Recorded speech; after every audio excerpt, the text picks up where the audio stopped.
Hey there, it's the Machine of Nonsense, episode 25. We made it quarter of the way to 100. They said it couldn't be done. We said, I don't know, we'll see what happens. And we got here. I'm your host, Eric, joined as always by Kayla. Hey guys. And we got a pretty full boat today. We got Ryan on the pod. Hello. We've got Mike on the pod. Hey, how's it going? Tomas coming in from sunny Florida. How's it going, guys? And Josh, pretty close to the Nether Realm in Gary, Indiana. Hey, man. Nice. I never agreed to talk. I'm just sitting in today, you know. Okay. He didn't watch the show. He just wants to get our feedback. Yeah, I love it. This would be the quickest way. So the show would be The Falcon and the Winter Soldier. We watched it. I think we enjoyed it. We'll see. We're going to have a nice discussion, but let's go around the room first. Get back in touch with everyone, see what they've been up to. Start us off, Ryan. What you been up to, man? Watching a whole lot of anime. Watch a whole lot of Mortal Kombat. Watched it 3 times in a row. I liked it that much. Mortal Kombat, you like that much? Oh boy. I don't know, man. It was fun. I was just silly. Still playing Sekiro. Unlike these other people who are playing Pokemon Snap. Yeah, nothing else new. I feel you. Speaking of Mortal Kombat, Mike, you left us a nice little voicemail on our last episode. Seems like you liked it, right? Yeah, Mortal Kombat was awesome. Nice. How's Pokemon Snap treating you? It's a lot of fun. It's really pretty. Not very far. Got a couple areas unlocked. Yeah, taking some cool snappies. What I call them. Oh, okay. Is that trademarked or anything? Or Gonna have to call Pokemon Company on you, bro. Josh, I know you've been really digging Invincible. What can you tell us about it without spoiling anything? I would say it's on the same level of quality as The Boys. Obviously, very different tone and kind of things, but I think it is quite good. Yeah, you really liked The Boys.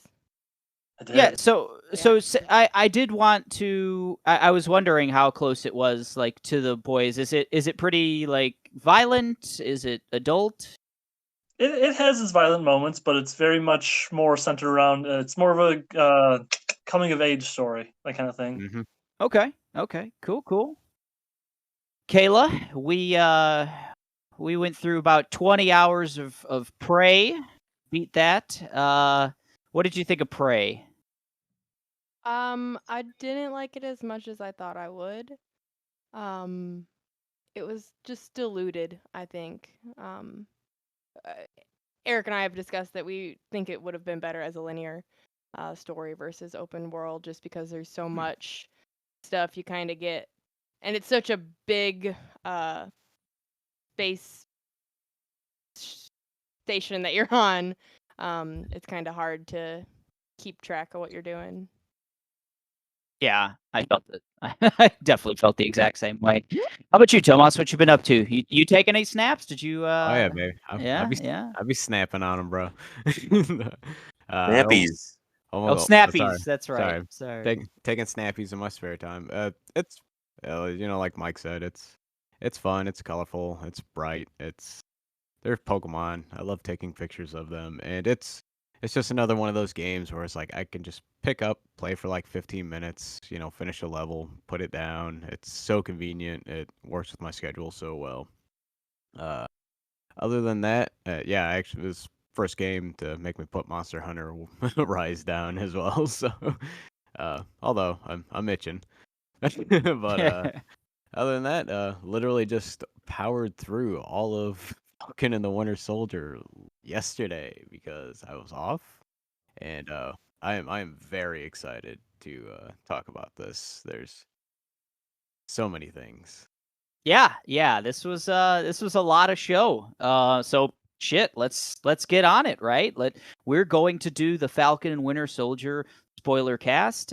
So the floor is open. Anything, spoil it away. We're going deep. So if you haven't checked it out, hit pause on the episode. Check it out. It's 6 episodes, Falcon and Winter Soldier on Disney Plus. And then check us out for our review. Overall, so Tomas, you seemed super overall positive on it, right? I mean, you're chomping at the bit to talk about it. Oh God, yeah. All right. First off, way better than WandaVision. Just cohesive wise, I didn't have to research anything. Like I could literally just watch this show. I didn't have to know anything like other than like where the movies left you off, like what the. Then not even so much with like. All I had to know was like what happened at the end of Infinity War. The blip, the 5 years, and like I didn't do any research before watching this. I didn't dive into like any deep dives to try to figure out lore about any of these characters. I went in completely blind, and like just as a standalone show, I enjoyed this so much better than WandaVision. Nice.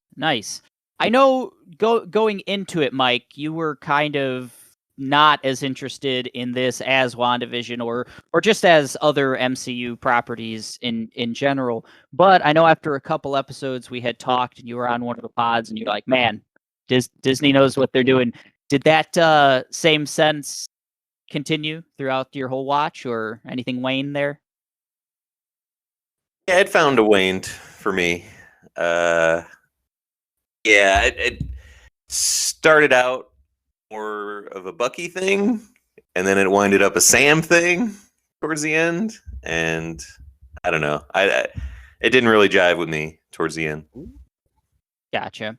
I know going into it, I think you were kind of very similar on it, Josh, like not super interested in these characters or, this part of the MCU. Did anything change over your watch, Josh? So this might surprise y'all and our faithful listeners. But going into it, I thought Sam was kind of a waste of a character, kind of just there, not really doing much, not a lot of meat to the bones of his character, if you know what I mean. Ooh. After the show, I think he could carry the franchise. I think he should be the flagship. Wow. Nice. Wow. Wow. Lofty words. Goodness. Yeah, he killed it. Well, we'll get into it. How about you, Kayla? Did you like Sam that much? Bucky, the show. What did you feel? I liked the show overall. I liked it better than WandaVision as well. I think it's just more action packed, and like Tomas said, it wasn't really kind of out of the box like WandaVision was. Like there were just a lot of straight to the point Marvel stuff that we love. Yeah, it was definitely an action movie from the get-go, or an action show, I guess, in this case. How about you, Ryan? I think you were pretty high on it. I know coming into this pod, you were real hyped. From someone who knows like the material, WandaVision was great, and I didn't have to. I just knew what was happening. But if I was just an outsider, like a regular fan, going in that versus Captain Winter Soldier, I'd be a little confused. Like I appreciate what they did in WandaVision, and I really liked how they depicted grief. That was the most important story point. But Falcon and Winter Soldier, I feel like they fleshed out the characters a lot more than you thought they were going to, and that's what surprised me. Bucky still had a lot of baggage, a lot of roundup he had to work through. Because I just rewatched Falcon and Winter Soldier. The Winter Soldier movie, and seeing him from like the beginning to this, and then Sam's journey as well, because he starts in that too. It's a hell of a chemistry read for those guys, and I loved every ounce of it. Yeah. Nice. Yeah. And Zemo. Yeah. We got some more Zemo. So yeah, I was the one thing that I really like about this series is the length. Each episode was like 50 plus minutes. If we're comparing and contrasting to WandaVision, a lot of those were closer to like 30-minute episodes, 35 minutes, here or there. I think it needed that, like the extra length worked in its favor. There were strong episodes. There were, I would say, a weaker episodes. Personally, I think like Nelson said, his viewing experience kind of waned. Fountain of Wayne, I think is what he said. God. And I'm kind of in the same boat with that. We'll get into how it concluded and everything else, but overall, I think I enjoyed it. So Nelson kind of mentioned early on, it does start. Right away we get to see some flashbacks to Bucky, his past as an assassin. We get some background on what he's doing, as far as his therapy, and he's got a forgiveness list, all of that. And we also get to see Falcon doing some superhero secret agent shit. Our villain from Winter Soldier, Batroc, played by Georges St. Pierre, is reintroduced, so we get to see some big action set pieces. What did you guys think about that first episode, between the contrast of Falcon doing all of his whatever government work? I don't know, he's working with the military or something, being the Falcon. And then we also get to see kind of some quieter stuff with Bucky, him going through New York and that type of thing. How about you, Tomas? I don't know. Like the action stuff in the beginning with like Falcon. And I get it. It's like that. I remember talking about like how like I had no interest in watching the show when it was originally announced, because like it's the Falcon, you know. But the action stuff in the beginning, it's like it was cool, but like for me, what like really grabbed me and like what kept me in the seat was a lot of the Bucky stuff. And this is just coming from like personal things. Like I've during you guys are all relatively familiar with the issues that I struggled with in my mid to early 20s. And so I can relate to a lot of like the dealing with a crippling past and like having to like do hard things, like I've made amends as well to like kind of struggle and get past certain things that like used to keep me up at night as well.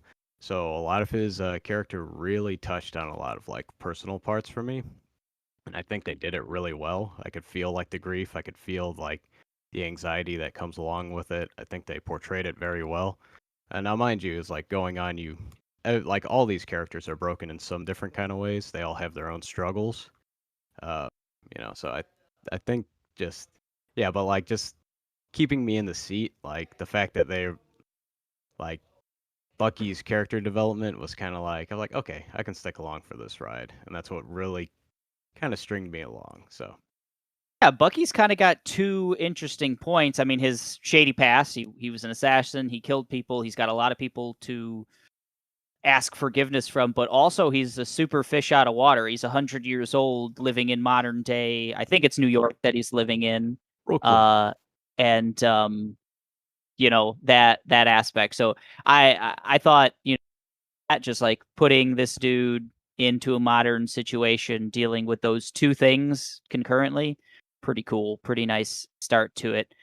Josh, you had some high praise for Sam, for Falcon. He gets right to the action right away. What did you feel about that, the first moments? You're actually reminding me that I was actually really cool on the show the first two episodes. I was just not into it. The first two episodes, you remind me of that. Gotcha. Yeah, he gets more screen time, like Nelson alluded to it. It was kind of 50-50, or even like a lot more Bucky in the beginning, and then it becomes more of a Sam show. So yeah, I could see that. The straightforward action parts with Sam early on. Nelson, I think you were the opposite, right? Like it started off the strongest for you. Yeah, I think around episode 4 was probably the peak for me. I really liked just the early Sam and Bucky interactions, like when they're just kind of like, man, fuck you, like, and oh, very love me, couple. we're supposed to be like friends. Yeah. I really like those kind of like early moments. There's like early moment in a therapy session that's like Yep. probably the best moment of the show, I think. That first episode was kind of forgettable for me. It was Okay. like 2, 3, 4 that really started picking it up for me. Yeah, I enjoyed it once they started to introduce more characters. It was the Yeah. ensemble that really made it super What- interesting. Wyatt Russell is introduced right at the end of this one. Yeah, I think so. Yeah. Well, Yeah, it's in like the Episode 1? last moments of it. You get Yeah. to see. Yeah, John well- Walker. Right? Yeah. 'Cause, Johnny Walker, um, baby. Sam turns in the shield to the museum. We see that. And then we think it's going to be there, pristine, cared with all of the Steve Rogers, Captain America memorabilia and museum. And then it's introduced a whole new Captain America.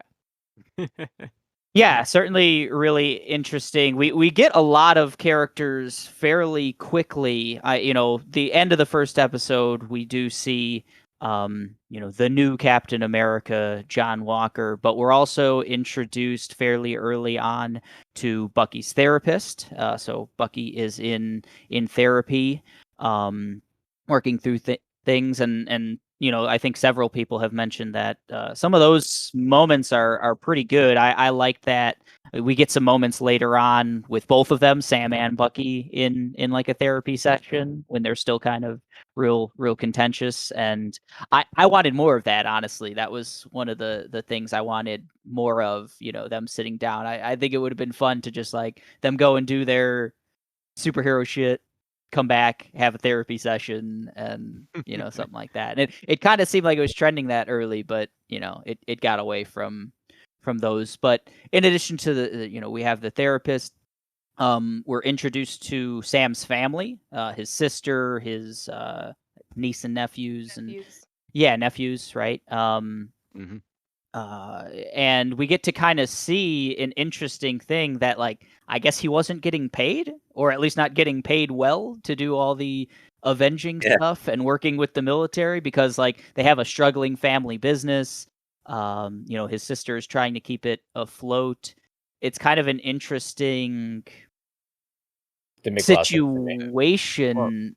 She was trying to keep it afloat during the 5 years of the blip too, because he was gone. So she did everything by herself. That was like the big like contention between them in that regard. So Right, yeah, she didn't seem to care that he was in another dimension or whatever. Well, Not Sam existent. left them, I think, at 18 and signed up for the military. So he hasn't been Yeah. around them. In Seems like she should have substantial just amount. asked for help. If she just would have asked for help, it would have came, because I all you have know. to do is have a big block party and everything gets Hey, solved. well, She just should have done that. Seems like they live in a. I mean, she also makes a bunch of meals and gives it out to people. So I'm not quite sure who would help her if she's yeah, feeding everybody. perhaps religious background. She may just be into like ministry and service in that regard. Yeah, That's kind of and what I it's picked up obviously from that. Something that Yeah. their parents did as well. They mentioned. Think they But- try to like put in that like it's a struggling community, but like they work together to kind of keep it together. One of those kind of situations. Right. Louise Another in thing to remember. Louisiana. Another thing to remember is that she was like too proud to ask her brother for help. Like Yeah. going above that and asking her community for help probably would have been a little out of her, comfort zone. Comfort zone, yeah. Yeah, Definitely. 100%. I mean, it's hard for a lot of people to ask for that type of help. It's more so admitting that you can't fix your own issues is probably the bigger issue that comes in regard to that kind of stuff. Yeah, I personally kind of like to see that stuff, the human struggle. I think they did that well with her, because so many of these superheroes, your Tony Starks and everything else, they can just like throw money at. It just seems like they can destroy as much as from their relationships to their like buildings to like whole cities, whatever else, and it's just fine because like, oh, Tony Stark's just gonna fix it or whatever. Even like Spider-Man, he's always broke, but it seems like Tony will come in, or so money is not an issue, for whatever reason, but obviously it is for Not Falcon's how it is whole in family. the comics. Speaking Peter of Parker had a Tony lot of Stark, struggles. I thought it was weird that they never really mentioned him. Like they talk about mentioned him Steve once. Rogers all the time, but like they did mention him. When they were at the loan office, there's like a little brief. back and forth between him and the loan guy at the bank, and he was like, Wanting to take a like, picture. well, Yeah. see, it's like, how do you guys get paid? We just mentioned it, so I figure it kind of lines up into it. It's Right. like he wasn't getting a lot of money doing what he did, and it's like, said Tony pay you guys? Blah blah blah. And he's like, oh, sorry, my condolences. Small little quip about like how he passed away, but I think that was like the only mention. Yeah, there's Yeah. nothing else. They didn't even mention 401ks going or something for these Avengers. And really, they didn't even mention Steve that much, because there was a lot of question marks in the beginning. 5 For me. seconds. Yeah, right. I was But gonna like say- in the entirety of the show, they don't mention him too much. So there's a lot of questions. Well, what happened to him? Because we saw him at the end of Endgame. He is an old He's on the man. moon. Did he die? Did he? He's What, on what, the moon. is he on the moon? Is he? So I was like, well, is Steve still like in Brooklyn, chilling somewhere, like having a cup of coffee with who knows, whoever? Yeah, it's not that they don't mention him. They certainly mention him a lot, but they don't get into like, Like we the still have details. no idea where he is, and that is a little odd. To like, Well, someone's got to know, right? Like Bucky's got to know, or Sam's got to know that like. I'm sure Shield knows. Yeah. But I mean, by the end of the series, I just assumed the way the wording was He was that he was just dead. That's what my assumption is. But again, they never like literally clarified. yeah, so. they don't just straight come out with it.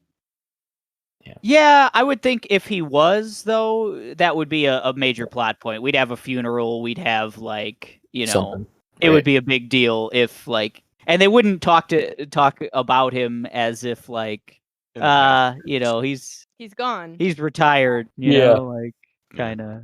But I don't know. That's Steve. But back to, so we get John Walker. Shortly thereafter, we get the major kind of plot point of everything, or who moves the plot forward, Zemo, reintroduced from the Winter Soldier. He is the world's #1 aficionado on super soldiers, super soldier serum. He wants to wipe the face of the earth, with all super soldiers. And the team, Bucky and Sam, need to bust him out of prison, I guess, to find the new threat, Carly Morgenthau, the Flag Smasher, and her group, the Flag Smashers. I don't think she goes by Flag Smasher. I was doing some research, and it looks like the Flag Smasher is a character in like the comics, but. It's more of a group in this show. They're the big bad of Falcon and Winter Soldier. Several people we find have ingested the super soldier serum. They've become mini Captain Americas basically, and they are fighting against the Global Repatriation Committee. That's the Something like that. The group. Yeah. Did you guys throughout this whole series? I found myself not quite understanding what Carly and her group of super soldiers, what their like end game was. What did they actually want to accomplish? Anyone can take this if anyone knows. I don't think They need to get the 5 gems, put it in a gauntlet, snap the people away again. Is that what it was? Is that? Well, I think that's what they were working towards. Yeah. in a nutshell, like it's kind of like, because I guess we can get into like what happened during the blip. Like half the world's gone, and depending on who you ask, the blip worked. It's like Right. the world got better by proxy Thanos. because there was half as many people. Borders kind of dropped. People were able to populate the world, rebuild cities. Like people were able to work together to like rebuild. Like they had a common struggle, so and there was like harmony there, and then when you got like 3.5 billion people come back into existence in an instance, then all of a sudden after 5 years you have people like, hey, that's my shit, give it back. And there's that's the huge transition that they're dealing with. Like that's the problem that like in the first episode that Sam's like referring to is like, we need new heroes for this new problem that we have in this world. It's more complicated than just, punching some giant space alien in the face and, problems go away. So like it's a little trickier, and, and that's why it's like, I think Carly's character is, she's young, she's brash, she's doing what she thinks is right. She has like, a baseline of like ideologies like that she's following to get to where she wants, but I honestly don't think there's an end game. It's like even like towards the end of the show she says like it doesn't matter if we die, it's like, our thing will still carry on without us. Yeah. Because like she's just like completely off the rails, but Carly never disappeared. Carly was there the whole time, the whole 5 years. She didn't reappear. And then Yeah, now with the extra population or the original population plus what was created in those 5 years, now you have everybody living in homes and camps and refugee camps pretty much. exactly, which the government is trying to not help as much as I don't really know what they're trying to do with borders, but Yeah, mean, it seemed like initially she was just a Robin Hood, right? She was like stealing these shipments of food and medical supplies and things Yeah. of that nature, giving them to these refugees. But then, I mean, and we'll get to how everything unfolds and everything else, but it does. She starts to essentially do terrorist type attacks. There's bombings and things of that nature, and people start to die. Yeah. The other thing that we have to remember is that there was a lot of behind the scenes things going on. The original plot of the show, allegedly, was that there was going to be a virus that was affecting people, and the Mama Donnie, whatever her name was Mama supposed- Danya. Mama Yeah, Mama Danya Danya. was supposed to be alive and an actual character, Oh. but they had to cut out all the stuff about them getting the vaccines in the first episode was for the virus that was supposed to be going on. But Disney call. wise went like, nah, we're not going to do a virus thing right now. I think that's a good call. I think that's good PR. There. Wow, then that's really surprising that it worked at all. If you have to just completely take the plot away, Well, if that was the main plot, that's wild. Is that the reason why? Because this was supposed to come out before WandaVision, wasn't it? Yep. Yeah. So was that the reason why this ended up being the second series? Like they had to rework shit, or Yeah, I mean, I'd I assume so. assume. Yeah. There's a lot of rewriting, a lot of probably reshoots for that. Fuck. Wow. Yeah. No, that's news to me. That's interesting. Yeah, in the first episode, they bring up like vaccines that they're On the truck. trying to steal or something, and why would you need vaccine? I don't know.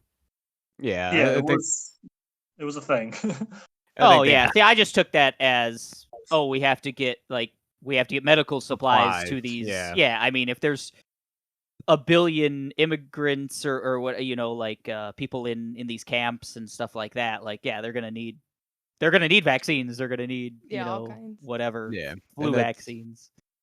And that's, Yeah, but then they quickly stop caring about getting Getting- supplies and things. They're Yeah. just worried about cracking skulls after that. Yeah.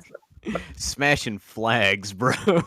Yeah. I mean, Yeah. they still were trying to get supplies. It's just that Yeah. they ended up getting more and more radical about it. Yeah, it becomes more of like just a bit of a backdrop, but So we mentioned earlier, John Walker is Johnny introduced as the new Captain America, played by Wyatt Russell. What did you guys think of his, from not being a character whatsoever, introduced in this series very late in episode 1, to kind of becoming a major plot point? Was it done well? What did you guys think? Josh, you can start it off. Oh, I'm glad you can start off with me because bam, slam dunk, he's amazing. Nice. Yeah, just he adds so much. I'm very big fan of him. I actually watched the show with somebody, and the end of the first episode, I'm like, yeah, that guy's a villain. And she's like, no, no, no, she's not. I was like, then they show the credits, and it's him with like a red backdrop with like a scowl on his face. Like, yeah, he's clearly a villain. Like, they didn't even try to hide it. It's like, oh, come on. Yeah, I have a pretty I have a thought on that, but what did you think, Mike? He's really good. Yeah.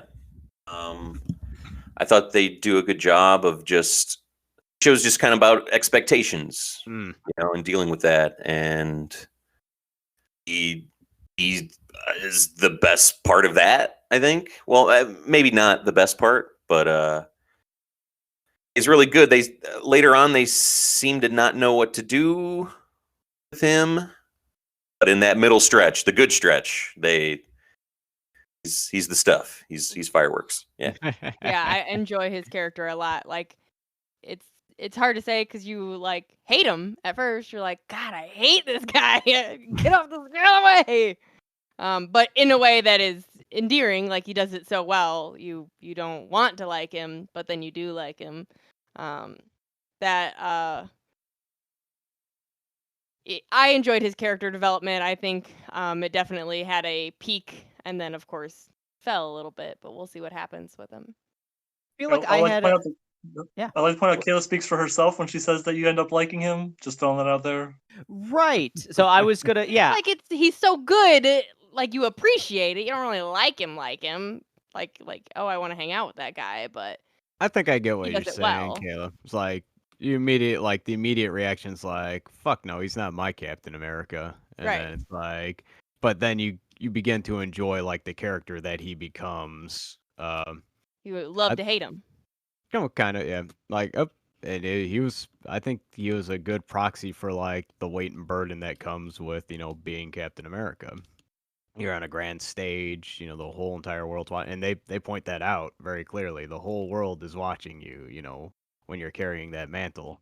They tossed around that whole entire. That's the reason that Sam didn't accept it in the first place. He didn't think he could, stand up to the high order that came with that. Like anytime they do talk about Steve Rogers, like he's this, king amongst men, that like somehow he was able to be like the perfect Captain America. But I think it's kind of cool that they like give this guy as a proxy to show like, what if a normal Jamokel's like given this shield and this responsibility, and everybody's got to watch you, and like they show the glitz and the glamour up front, signing autographs, like, yay, go Cap, you're the best, and then all of a sudden like real shit starts happening. It's like, how do we deal with all these real human things? When you're Smash. yeah. So I don't know. I enjoyed the character very much though. Right. Me But too. I did out the gate. I was like, it's like this guy's a fucking scrub. Yeah. hate you. See, Josh had said like right when he saw him, like he said, "Oh yeah, this dude's a villain" or whatever. And that's kind of how I don't know if it was like that moment. I think it was shortly thereafter, like his first kind of dialogue and stuff, and probably like episode 2 or 3, where he's kind of mixing it up with Sam and Bucky. Mhm. Right away, I felt like I don't know. I don't really like this dude. I feel like he is a villain. I feel like he's shady. He's whiny, whatever. I thought he did it well. Like, it's not to say that I didn't like the performance. It's to say that, like, to me, there wasn't really a character progression. It seemed like he always had just like a massive chip on his shoulder from like day one, and he was always gonna maybe do something shady to like prove that he's Captain America. So that was my thing of like just like he didn't really progress in my mind. It was like, oh yeah, like he's who I thought he was. Yeah, just real quick. Sorry, Ryan, but I felt the opposite in regards to like he had a chip on his shoulder. I felt like, especially when he started talking to Bucky and like Sam, I felt like he was like the guy trying to get into the cool kids club, and he never got that acceptance from them. I guess maybe we mean the same thing. Like, Okay. yeah, he doesn't. He seems just like, Yeah, not confident, not like a superhero, not like Captain America, I guess. Doing his not best like to a kinda hero. move forward. Yeah. Shaky. What were you gonna say, Ryan? Oh, I never disliked John Walker. Is more or less kind of piggybacking on what Tomas said. This show is a lot about the responsibility of Captain America and what that means from two different perspectives. And one guy who's just there that no, he doesn't. He shouldn't pick up the shield, Bucky, for various reasons. John Walker is just trying to fill shoes he wasn't really meant to fill. He's the complete opposite of Steve, in many regards, and he ends up finding that out in the end, really, and just kind of like, no, this is not me. I'm someone else. Sort of deal, finding himself and a glorified soldier who thinks he's been doing the right thing the whole time, but really he hasn't. I never disliked him, but they made him into a villain awful quick. Not so much even a villain. That's such a weird thing. What is a villain, right? Yeah, I don't think he's ever really a villain in this. Yeah, No. he's just Antagonist, if anything. very strongly misunderstood. It's my 2 cents about him. Maybe Really use quickly, the term villain. Yeah.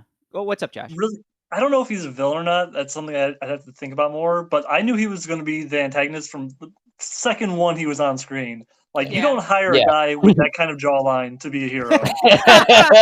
It's true. Yeah. And let's I mean- also touch upon how he looks with the fucking cat mask on. He looks goofy as hell, man. Like, it didn't work.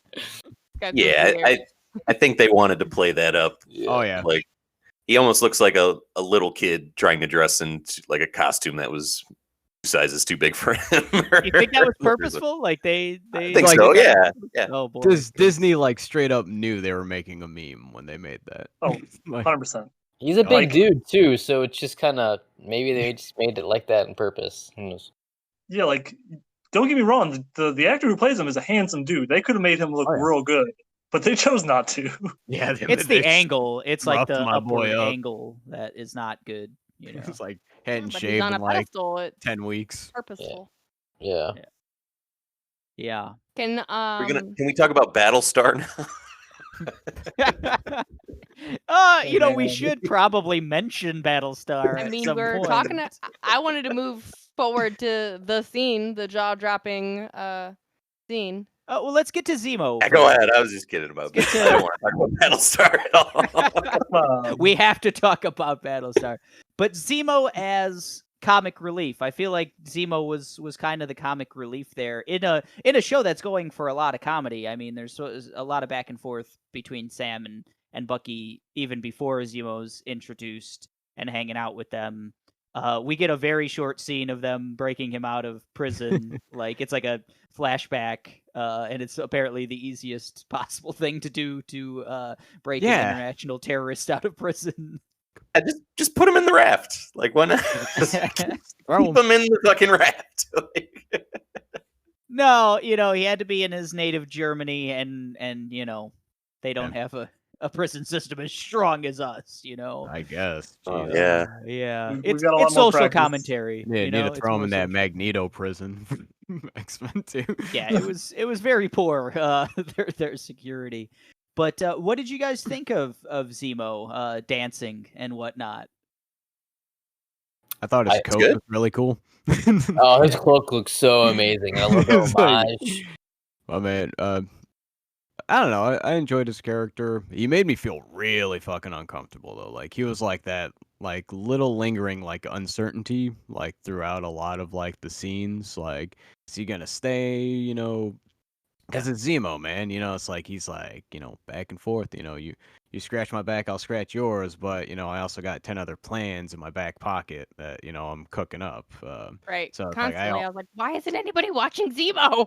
That's He's leaving. That's Yeah, they're exactly my reaction to really like lax every about scene. letting Like Zemo Zemo just walks out of a room while everybody's fighting. He's like, "See you guys." It's like, Later. Like Here- more than once. He did He's that like- multiple times. Here's some do Turkish your delights. fucking job. Here, kids. Here's some Turkish delights. Have fun. Yeah. They know no prison can hold him, so they're just like, I mean, he's gonna do what he's gonna do. Like Zeem's gonna Zeem, you know. I guess. Right. I loved his performance. It was great. It was It such a wa- good balance to the two. Like you just knew he was smarter than Sam and Bucky in every Oh, God, way. And it was like, okay, what's gonna happen? Who loved when they went to what was that one city? Looked at Madripoor? Madripoor. Madripoor. Man, that was such a great setting. Who I loved thought it like was. all that? That was so cool. The slums. Yeah, the Like- slums to like just the underbelly of the slum. city. It was great.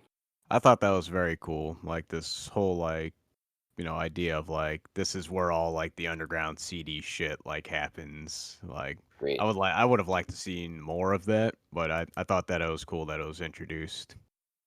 That's when we see Sharon Carter too, right? First Yes. time, yeah. Yeah, like we mentioned, there's a lot of characters introduced in a pretty short series. So we also get Sharon Carter reintroduced. We've seen her in the Winter Soldier, Captain America, and the Winter Soldier, and I think a couple other times throughout the Thanos. Civil War, yeah. Yeah, but Not she's Aaron Carter. she's what, the granddaughter of Agent Carter? Is that Yep. yeah, E. Carter, yeah. right, E. right. Carter. Yeah. So Oh, she yeah. could be Cap's like granddaughter or something, maybe, in like a weird timeline, possibly. Yeah. Sure. Let's let's not get into that. I don't want to. Let's not Give go down him that creepy his trail. granddaughter. But in the same way that as soon as I saw, faux Captain America, right, I was like, all right, come on, Sharon's shady as fuck, right? Like, Yep. there was no hiding the fact that she's like That was the something least- wrong. Yeah, like that surprise. I won't say it, but like it was a mile away. Like I knew like immediately something was going on with her character. Like Here's my thing. After rewatching the Winter Soldier, I feel like she was always like she's sent to watch Steve, right? She's always kind of like on the sidelines of all these movies with some hidden objective that's kind of unknown. You don't know who she's like really working for because I feel like through the Winter Soldier at the end, then to like the Falcon, the Winter Soldier, I feel like she's always a part of Hydra and just didn't ever like reveal it. I think that's a So good what- point. Oh, go ahead, Josh. So what Ryan's trying to say is that she is the Ada Wong of the MCU. Kinda, yeah.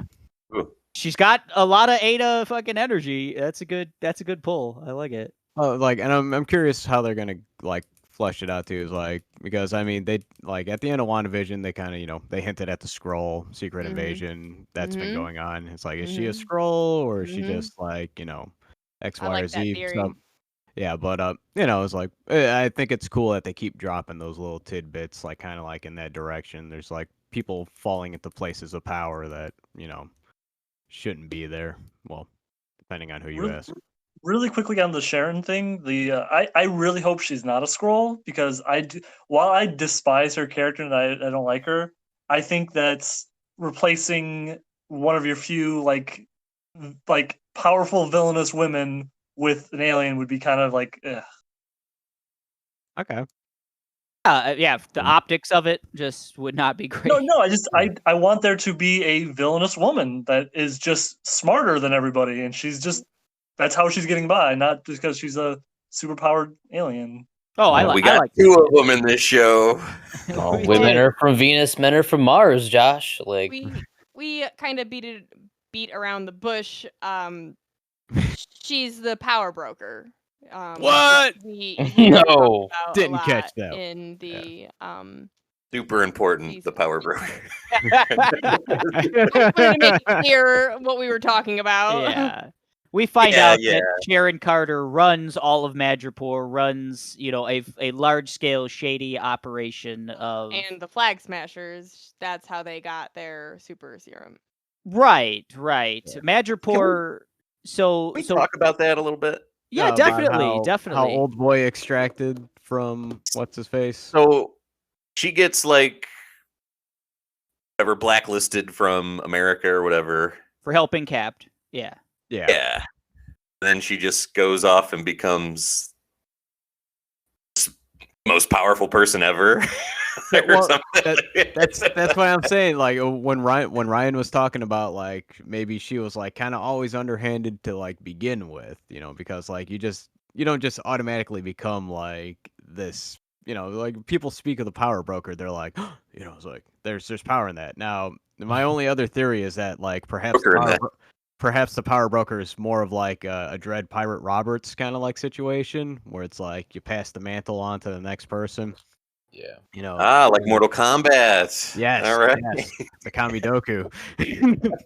It could even be a case of like, do we know if Sharon blipped or snapped, or did we don't, right? Yeah, there's a 5-year like power vacuum there too. So No, Right. No, she was there. There's a scene where she is on the screen in one of the movies that says she has disappeared. Okay. Oh. Gotcha. Ooh. Well, yeah, because she ran away to Madripoor. She was there during the blip. Right. I Oh. think people think she was gone. I think the thing is, people think she was blipped, but she was not. Okay. And that's how Okay. she established Broker herself. in. She had. It makes sense. Yeah, if the broker did blip and now there's a power vacuum and she does, like, she's already a super spy, right? Like, I mean, she's a SHIELD super spy. We don't know the extent of that, but we know she's got some contacts, she's got some abilities, she knows what few she's contacts. doing. And then, Madripoor exists. You go there, you're a super spy, you find out that, oh shit, the power broker is gone. Now I'm the power broker. I could, it's not that big of a stretch, I guess. in my Yeah, mind. Yeah, it can go a lot totally of ways. believable. Yeah. I don't think so. I mean, she basically is the same as Black Widow, except for without all the like the assassin training. Like Yeah. she is Is she? capable. I don't remember that character being like she tricks Cap into like sleeping with her or something, and like I don't know. I guess I just don't remember her being this awesome like spy person. Yeah, There's some scenes of her like shooting a bunch of people, and like she's Sure. she's got Kicks ability, ass in the like cargo Sure, you're ship. the Shadow Bro. You can shoot some people like that. no, I mean it. What I meant was in Winter Soldier, even like when Yeah. she's trying to like save Cap and stuff like that in that Mhm. movie, or later on when like half of Shield is being taken over and everything by Hydra and stuff. She like fights off like a dozen people or whatever. So she's established as like a pretty like decent super spy, capable. a Black Widow-esque, type Which- spy. she's a government agent, so Right. It's okay. I hope there's not much power broker stuff in the future. Oh, you're gonna be disappointed, buddy. Oh Maybe man, it's it's all barely- broker all the time, baby. It's all broker. Yeah, I don't know. So that's Sharon Carter, that's the power broker, but her big thing, or the power broker's big thing, is they have found a doctor who is able to extract blood to create more super soldier serum. And we don't quite know how that's done. How did Captain America's blood, get synergized and create additional super soldiers? And we find out that some of the early testing was actually done on a gentleman by the name of Isaiah. He was essentially the Black Captain America in Korea. He fought in the Korean War. He had super strength and power, and then was blacklisted, imprisoned, 30 just years. completely taken off of the historical record. And we get to see some scenes of him and Sam. Isaiah is now very old, and but he still has his powers. But I thought all of the scenes with Sam and Isaiah were pretty powerful. What did you guys think of that? You could start off, Tomas. I cried a lot. It's like these Mike's talking about like episodes like what 2, 3, and 4 were like the ones that were your like big ones, Mike. Yeah. Yeah. Like towards like to me, episode 5 was like the big like episode for me. Where like Isaiah finally like opens up to like Sam about what happened, and but just as far as his character though, it's like completely tragic, and I get that like it's also this like huge like proxy for like the African American struggle back then, and Sam is like the proxy for like the current African American struggle and like the divide between those two generations to try to move forward from like what happened in the past. And I think like those scenes were just like super duper like well done and very powerful. Like I was choked up like every time they had some kind of interaction. I wanted to say this earlier, Tomas, when you had talked about relating to them in therapy and dealing with Bucky's past. I think the show did a really, really good job about like keying in and showing us tone of really difficult struggles that Yes. are really important. Yeah. Like That's race and That's why past episode 5 issues. was so powerful to me. A lot of it, because the Isaiah and the Sam like conversations, but also because of like the Bucky stuff, like his amends, and like he's being told that like it's like you're not doing it for you, you're doing it to give that other person closure that nobody could necessarily give them, and having been in that like kind of situation, and like it just hit me in the heart like so hard. Like the idea is like, so I can remember the exact moment where I felt like my boulder was lifted off of my shoulder. I know the exact person, I know the exact moment, and I can still recall how exactly it felt. And it felt like the weight of the world was finally lifted off of my shoulders. And it's like I remember walking into my house and my mother asked me if everything was okay, as I had tears running down my eyes. And I looked at her and it's like, and the only thing I could say yes. It's because like, and I had this like inherent feeling that like everything was okay and everything was going to be okay from that point forward. And I think they conveyed it a very relief. well through Bucky. It's like I wasn't like an assassin or anything, but like I Yeah, did. super soldier. As I far did- as yeah. you Frozen under know. ice for Yeah, but like 100 years. I did, have a part in destroying a good portion of the lives of people that were very near and dear to me for an extended period of time. And it's like you think this idea, it's like you can never make it right. You can never make any efforts to like bridge that gap, but like you never know until like you make some kind of effort towards it. And it's like, and that's like the biggest solace I've ever found was that like people do like get better, like you can heal. And I think the series touches on that so much. Like, it's so hard to get over that hump, but you're never gonna get over it until you like make some kind of forward progress. Yeah, the show was really deep. It hit on such serious things in nice ways. I love the part where Bucky's bringing Sam to Isaiah for the first time, and those kids are outside on the street, and they're like, "Oh, hey, it's Black Falcon," and he's like, "I'm gonna call you Black Kid." Like, Yeah. why you gotta do that? Which it just was so funny. I loved the way that they addressed those situations. Yes. It is such a meme too, just like calling Right. him Black Falcon and everything else. I thought that was pretty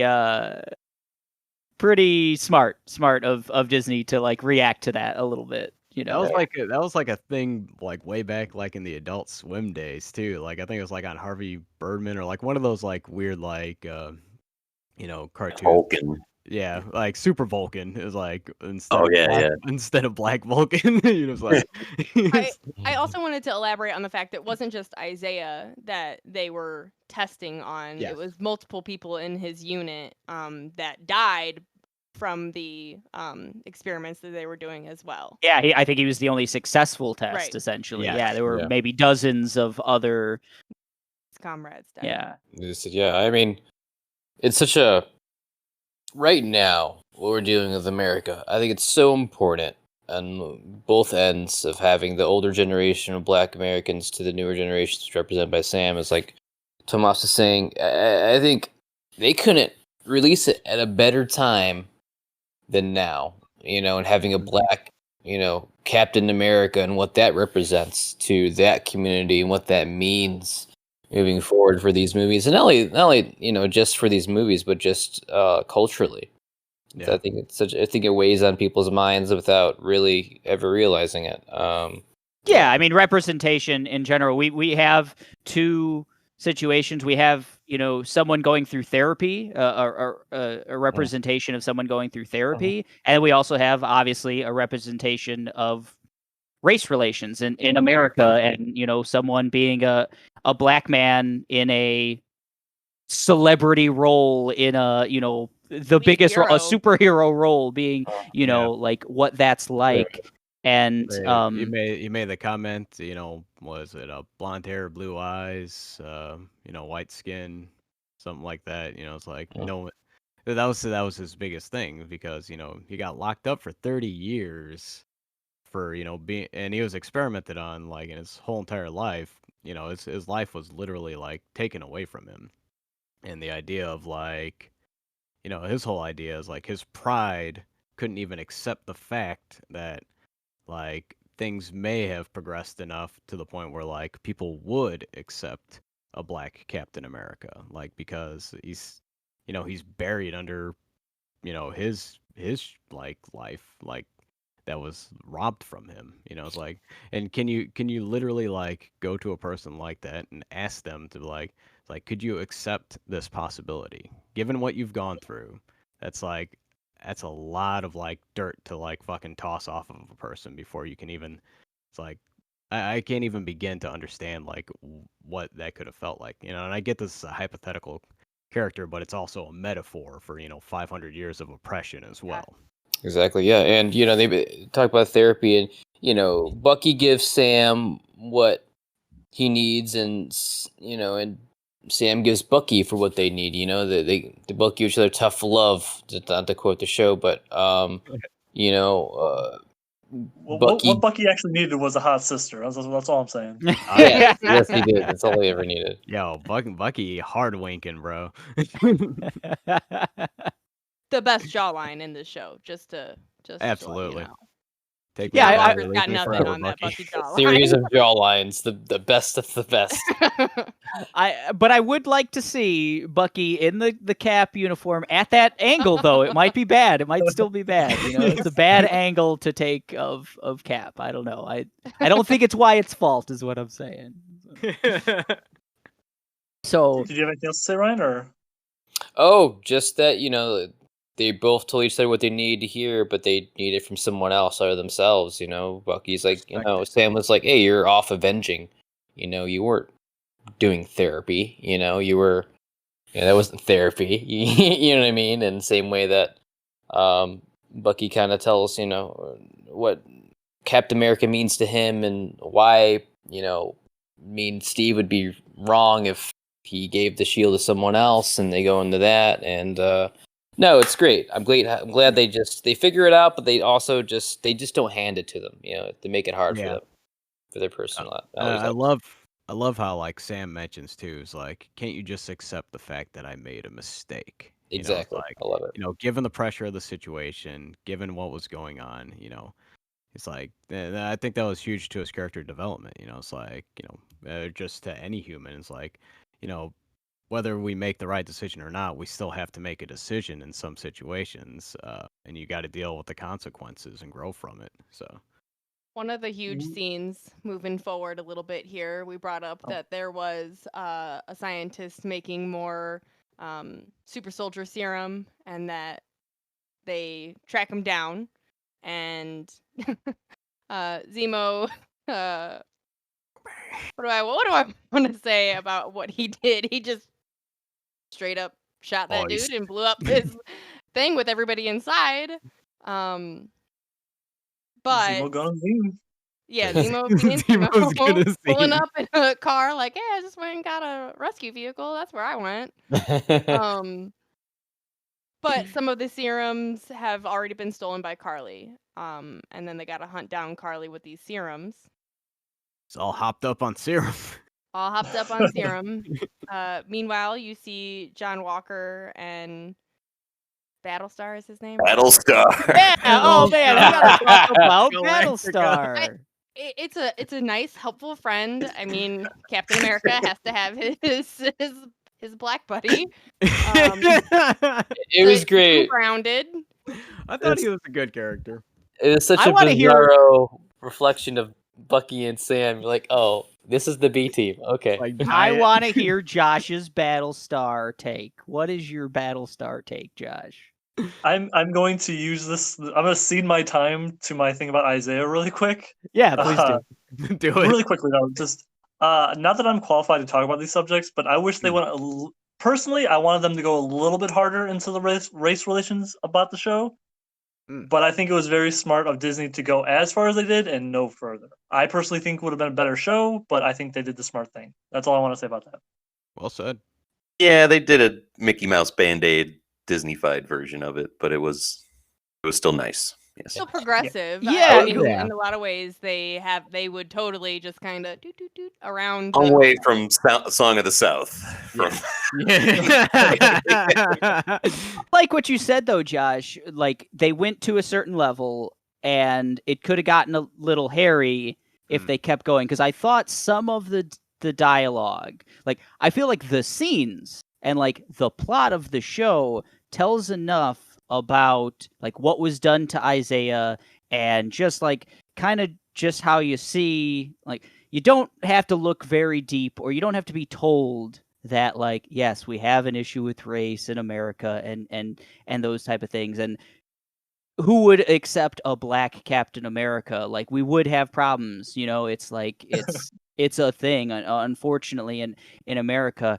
When it did get a little talky, you know, I think there were some talky elements where I could see some people kind of tuning off, you know, going in one Yeah. ear and out the other, where it got Yeah. a little, you know, preachy. But- Like I'm here for it. I think we all are, you know, and a lot of people are here for it. But I would have loved to Um, see just a show about him. That'd be great. And like, not any spoilers, but yeah, they might do that. Yeah, I want to Touch see on that later. torture. Man. Yeah, I we'll, gotta- we'll touch on that gotta later. see it. Torture. See the put I guess I screen did have on. one other thing to say about this is that we're all looking at this from the perspective of adults. Yes. Marvel is also meant for children, and I think this is a very good way to open a conversation between a child and their parents about race relations, because it gets you further enough for a kid to kind of get the gist, and then the parents for them to fill in more of what they should know. And well that's that. said. Well said. I never Great. think of it from that perspective. It's hard for me, and I think that's well said. Teacher Josh. Mhm. Super But, well said. So we got more characters as well. So Battlestar. let's recap. Battlestar! We'll Josh, get to take it. Battlestar. All right, we will get to Battlestar. Jumping at the bit. But, no, fine. You know what? We've teased it enough. Thing that I want to talk about Battle that happens Star. before Val. So we get a Yep. a Nope. big. What's up, Kayla?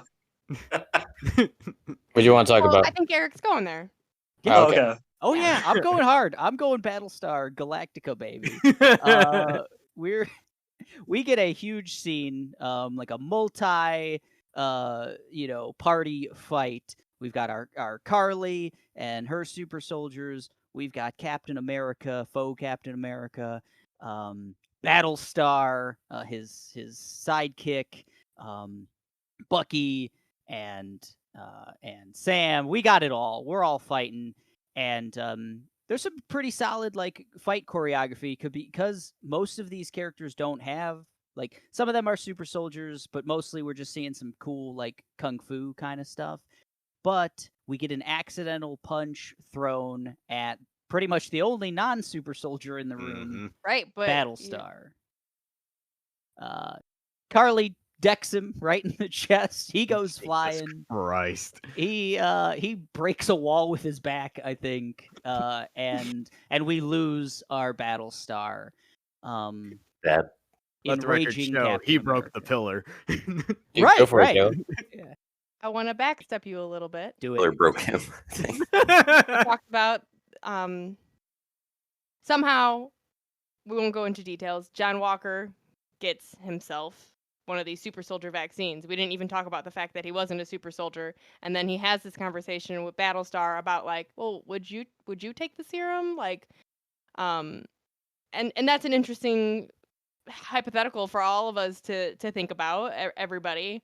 And Battlestar tells him like, well, you constantly make good decisions in battle, like You're You're like good. a star out there. Right, you're good. And so I told you then sometimes the battle. dialogue cringe, you know. we don't see himself take the serum. We don't see him take the serum, but then we see this battle that Eric was just talking about, and he's clearly elevated his power, and then the Battlestar gets kicked into a pillar. Oof. I have a nitpicky thing about the serum. Isn't there supposed to be like you're knocked on your ass for if you survive that thing, like for a week? Not the new one, bro. Not the new new one. one. Yeah. Not the new Yeah. one, not the one from the. The scientist said he refined it to like his own Yeah. specifications. He Like, refined it with- you don't need to he go in refined the it with- pod. He refined it with plot armor. Yes. Okay. Yes, he did. Because I remember Carly saying like, "Oh, I remember when I took it, I thought that I was gonna die or something." Well, I mean, And then they got rid of all of that, huh? No kickback at all. Just if you watch John, like his face and like his expressions, like he's like kind of going through it, like for a few scenes where it's like it looks like he's like kind of struggling. I mean, I don't think they portrayed it well, but you He can had a kind of rough tell night. that, like, yeah, that he was like kind of like off. It also happens off screen. Like we see him get the serum, like pick it up and put it in his pocket or whatever. Yeah. Or I think they even make that a little ambiguous. Like the serum's there, He just, he like, takes sees it. and and you're like, oh yeah, he's gonna take No, he it. pockets it. Oh, does he Well, actually He put it in his does. pocket? Yeah, they Okay. show him pocket it. But we don't know the time frame, like Or, yeah. from like that moment to the next fight. Like they do a lot of like quick cuts and like episode to episode. We don't exactly know like how much time has taken place. So technically, yeah, he could have taken it and laid on a cot somewhere for a couple days, maybe. You know? I think When, I think when that could Zemo happen. Futon smashing kinda guy. serums, when Zemo smashing serums, there's a brief moment I was like, is Zemo gonna take the serum? No, he's so strong in his ideologies, he would never. But for a second there, I thought he is gonna take it, and I was like, oh fuck, okay. No, it's John. That makes sense. Makes more sense. Yes. Plot twist. Yeah. I'd like to back up another scene before that. Is when there's a big fight scene with the Dora Milaje. Is that what Yeah, they're called? Dora Milaje. Was Battlestar in this one? Yeah. I think Okay. they're all like this 'Cause is this is all where Battlestar talk. I just want Yes. to know. Yeah. he's in it, and everyone gets their ass kicked by the Dora Milaje, and they do that cool thing where they like dislodge Bucky's arm. Zemo gets away, and Walker's, he's just, this is like the final straw. He's like, man, they weren't even super soldiers, and they beat the shit out of me. Like, Mm-hmm. how can I do this job? How can I be Yeah. what they want me to be if they're not even giving me the juice, man? Like, I needs the juice. And, The juice Very is good loose, characterization. baby. That was a good, But- yeah. That was like maybe the one time where I was feeling John Walker. I was feeling like his, because before, like I just feel like he was so whiny, like up until that point and everything for kind of no Eh. reason. But then, yeah, he gets his ass. No kicked. reason. I think, like, I don't know. He was just like a decorated soldier who like got to be Captain America, and yeah, and he immediately, like Tomas said, the cool like he wants to be like, all right, I got the shield, I have the suit, I'm Captain America. Like, all right, you guys should be taking orders from me, and that never happens for him. They're not very Never got it. accepting. Yeah, I wasn't a fan of that. But then, yeah, he does. He gets kind of his ass handed to him. Multiple times. Yeah. Badass lady. by a bunch of badass ladies, and No, then mind you, yeah, know, we're talking about Wakanda's like finest soldiers. Right. Like, They are super soldiers, let's be real. They might as well be. and as we know from Mortal Kombat, all of our special forces live in Gary, so it's Yeah. it's a tough life, you know. Like I feel like they're living better in Wakanda than probably John Walker is. Quite possibly. So Quick aside, I have two reasons why I think Sam is a great future lead as the Marvel Universe. One of them, which we're kind of sleeping on right now, his fight scenes are amazing. Everything very they do with his choreography, the way he uses his powers, so inventive, so cool. Loved watching him fight. I was gonna mention the little bit later on about his wings, but like I I thought the love- fight choreography was solid, yeah, from start to finish, and most of Yeah, it is really good. Sam. Yeah, Yeah. 100%. So Battlestar Battlestar. dies. He No. breaks a pillar with his back, single-handedly, Absolutely. and we see John Walker lose it. He's tweaking on the super soldier serum, and I think this was probably my favorite scene. It's the ending scene of episode 4, probably. I think. Yeah. Yep. He runs out into the street, takes like the number 2 guy in Carly's like super soldier squad, knocks him to the ground. Not the guy who actually punched Battlestar. No, Carly, I think, Right. is the Couldn't one who catch her. killed Right. Battlestar. Just wanted to point it out. Yeah, he just catches basically the first guy he can find, Yeah. and murders him mercilessly in the street in front of like a couple dozen people on camera The with the shield. shield, blood everywhere. Just really cool, powerful imagery. Kind of. Comes his go-to move later on, the downward Oh, yeah. shield. He goes back to it. Like he's Yeah. It worked. he's into it. But it's kind of. I feel like everyone figured that out. Like they watched the YouTube videos. You got the tech. Yeah. We know how to counter this. Man, fool. that scene was rough though. I was like stunned, and I loved like the very, very last shot where it's just like a downward angle up at him with just blood splattered all over the shield. It was just intense. Yeah, much better angle than the first time we Cool. saw him. You're right. Yeah. No jawline on this one. Sam trying to get the blood off the shield, just want to come off. Oof. good. Nah, Yeah, and that's the point where we get, Sam kind of Regurg- realizing that, maybe he made it, Bigger mistake than he even thought. right, and that's kind of where the wheels start, turning, and I think we can see at that point like he's accepting his fate almost, that he's going to take this back. A scene reminded me of the Fight Club moment where Edward Mm. Norton beats the shit out of that guy in the Fight Jared Club. Leto. Yeah, and Well he's like, I deserved. just wanted to destroy something beautiful, but like the line that Brad Pitt's like, "Where'd you go, psycho boy?" Like to me that was like my mind immediately went there. Like I was like, "Oh fuck!" It's like I saw it all happen. It's like part of his character was just like the very like he was just barely hanging on by a thread, like all of his emotions, all of his jealousy, all of his like everything that like, and it's Battlestar was kind of like his grounding point. He was his Mhm. anchor, like from Mhm. like going over that edge. And the second he went, it was like, oof. I was like, here we go, boy. He lost his anchor. Yep. And it was Yeah. like Everyone needs a Conscious, Battlestar. subconscious, and in some degree as well. yeah. Well, Love it that was joke, like- Nelson, by the way. Thank you. the name of the episode kind of gave it away too, though. It's like the whole Yeah, world Carleo walking- kills the Battlestar. I think that was the name of the episode. But the whole world watching or something like that along those lines, and like it's like, and you had to know it's like everybody's got smartphones, and and I guess kind of moving forward from that point is like the next episode is like it's just him like being stripped of everything that like Yeah. he ever worked for without a second like thought, without like it's like you're here, you're Captain America, you represent us, you did this regardless of like any of your past tenure or whatever the fuck you've done to like protect this country, or like perhaps a commentary on like how we treat our troops as well. But 100%. the idea is just like we got a problem here. We got no problem sweeping you under the rug, throwing you under the bus just to make our problem go away, regardless of any or everything. It's like, and like, I don't want to, call it apples to apples, but, it's like Isaiah was, an ends to the means for the government at that time as well as was, John Walker in this kind of situation.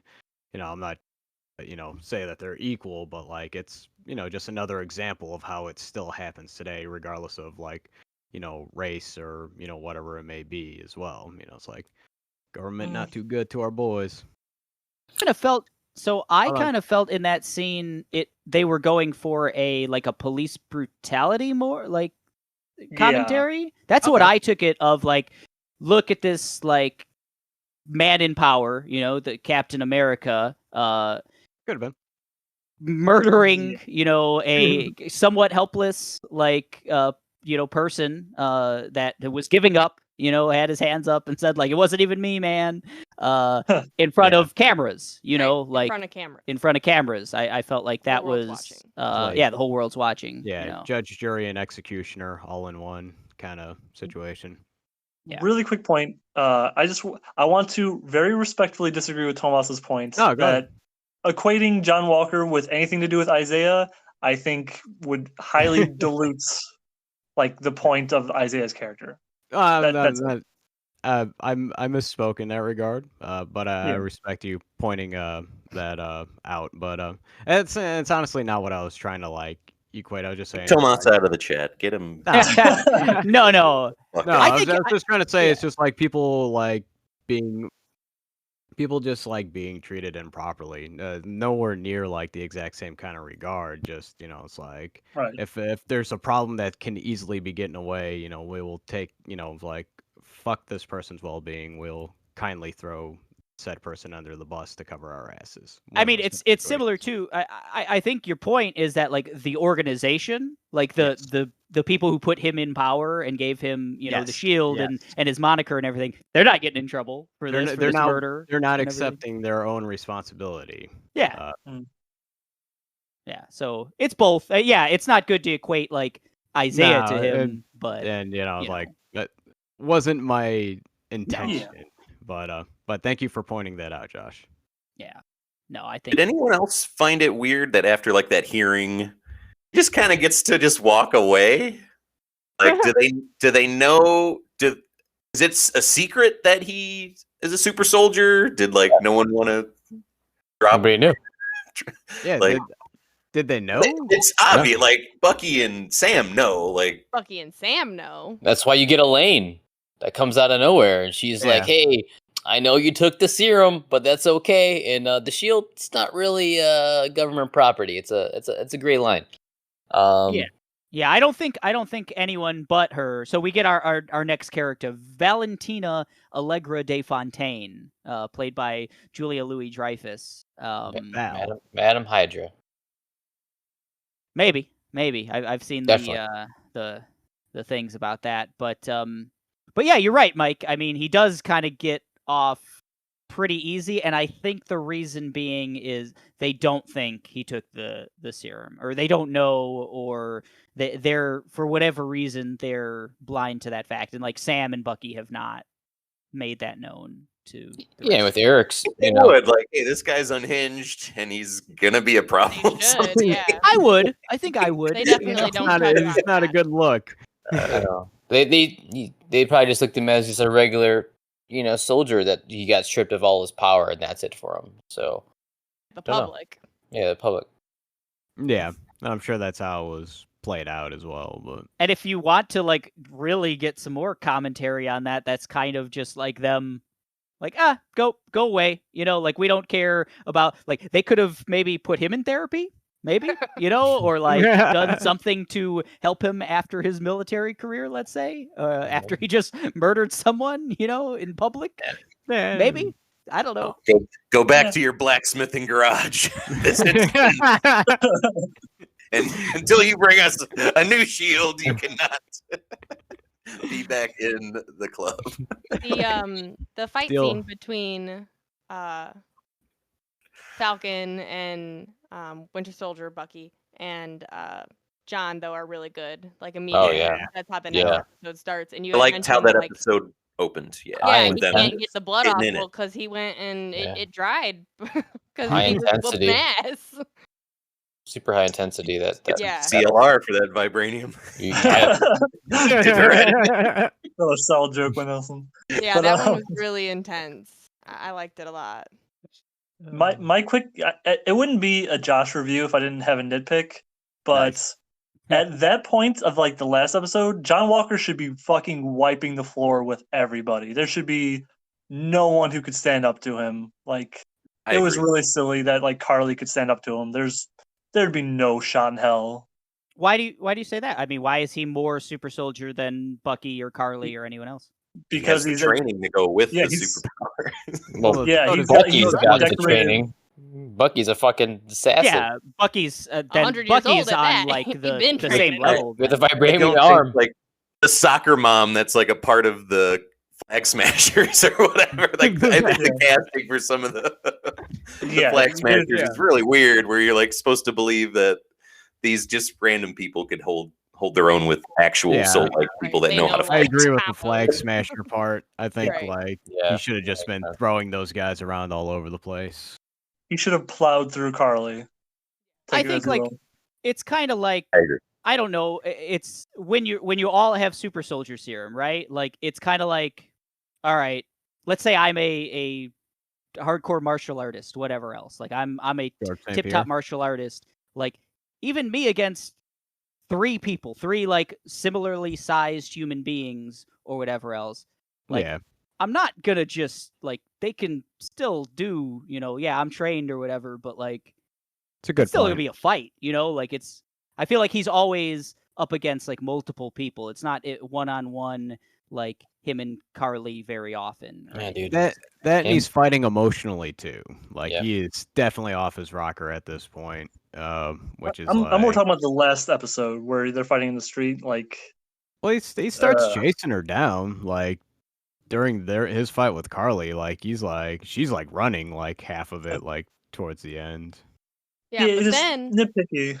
Okay. Yeah, no, I feel you.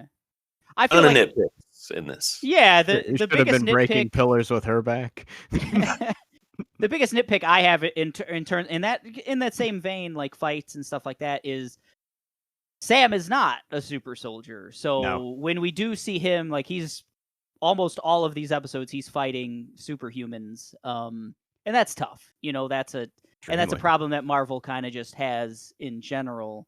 Mhm. You can only get away with so much. Like he's got cool tech, he's got his cool wings, and later on when he's training. introduced as the new Captain America or Captain Falcon, as someone calls him, and Captain Falcon. he's still human at the end of the day. Yeah. Sure, but fighting that's why I superhumans. appreciate his fight choreography so much, because all of his like movements and such is he's just avoiding. He's trying to stick and move. He's Yep. getting in, he's getting out. Yeah, Very and for the smart and most part, yeah. methodical. yeah, He's also got vibranium Wakanda wings, so Mhm. Yeah. yeah. which, just which gets, like- he Why deflects a doesn't everyone helicopter get with. hooked up with that? Like everyone, give everyone the vibranium tech. Like, Wait, Well, wait until Black Widow comes on. She's got vibranium nightsticks. There you go. and wait, Well, It's super vibranium rare is- though, right? Yeah, well, Vibranium? it's like there's a it? store. There's a store in Wakanda. Like Wakanda has like the biggest like Vibraniums are us, I reserves think, like yeah. of vibranium. So it's like they got it all day. That's like the backbone of their economy. yeah, but we're traveling to. We got the vibranium. Like we found other vibranium by now. No, in Like- fact, I in thought the it's still like rare, like a rare thing. Like Oh, it's Yeah. extremely rare. It's like one of the rarest like metal. I think it is the rarest metal in like the Marvel universe. I think even at a certain point, Black Panther somehow rendered it inert, like to the point where like it just doesn't function as vibranium anymore.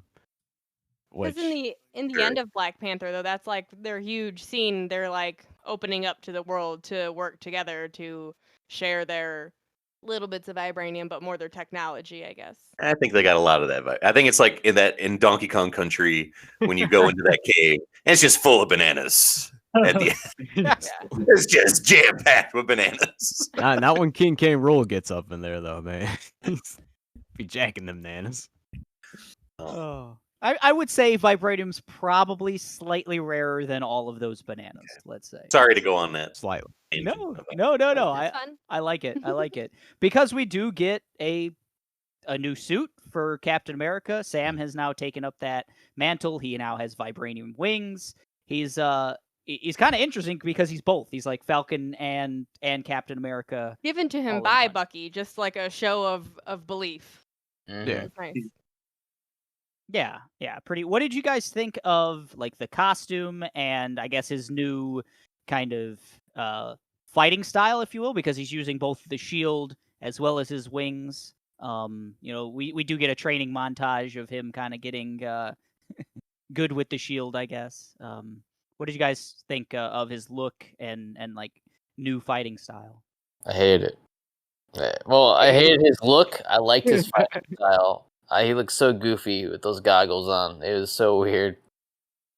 I agree with the look. It's Just kind so of necessary. He but- flies. He needs goggles. I get it. They could have done better. It's not even the goggles. The suit looks loose on him, man. It's like give him a suit that he can fill out, man. It's like, but other than that, like his fighting style is cool. I always thought like the fighting with the wings was already cool enough, like using the jetpack and like kind of like flippy flips and like using the wings to like trip people and shit like that. Like I always like to me, I was immediately sold on like that kind of like stuff. You know, on the shield, you know, we've already seen it with Cap and stuff, but it's cool that he can throw his shield out a window and then like jump and go grab it with his jetpack. Good utility. It's a good combo. Also, he does do the charging star, like the thing like Yeah. from Marvel vs. Capcom 2. Where he uses a jetpack with the shield, so To me, Sam's just corny, man. Like he's just. whole can of corn, baby. They even made him look cornier now. Like, Yeah. I don't As know. As far as my take on his costume, it looks great from the neck down. They need to There do you- something about that weird head sock thing he's got going on. I want to hate on them, but I get why they're there. But they're just Reminds you of some bad. Nickelodeon superhero that I Yeah, don't Give him the Zemo sock, bro. Put on the Zemo mask. Yeah. Might as well. Honestly, probably they will. They can do that pretty easily. I mean, Cap never wears like his for a lot of his fights and stuff. He never wears like his helmet and his. I think his thing has goggles as well or whatever else. So most Yeah. like they want to show those pretty actors off. So I feel like Jawline. Sam can just not wear any headgear and be pretty good. Because I like the uniform well enough. The colors were like it's mostly white, Yeah. and that it was quite shocking. I don't know, like quite It was bright. obnoxious, maybe. Yeah, Yeah. It is baggy though. That is kind of a strange decision. I didn't notice that. I gotta check that out. That was my biggest thing, man. I didn't Yeah. notice it. I felt like his chest just wasn't filling it out. I mean, it's Yeah, like, and it's like in his torso area. You can tell it's like way. and he's not a small dude, so it's like, how did they get like? They kind of fucked it up with John Walker. You know, it's like, and I think that was probably intentional, but like, he can't fill the suit. But you know, I don't know, man. Wardrobe needs to get on their shit, man. It was made really quickly, and like I guess in Wakanda probably, and they were going off of Right photos, measurements. Yeah. So Yeah. it's been. We'll have Tough. to take a trip there. He was gone for 5 years. He lost a little weight. But it the happens. training montage. Hey man. Yeah. Yeah. Throw that shield, baby. Yeah. So our conclusion to Throw it like the- Walker.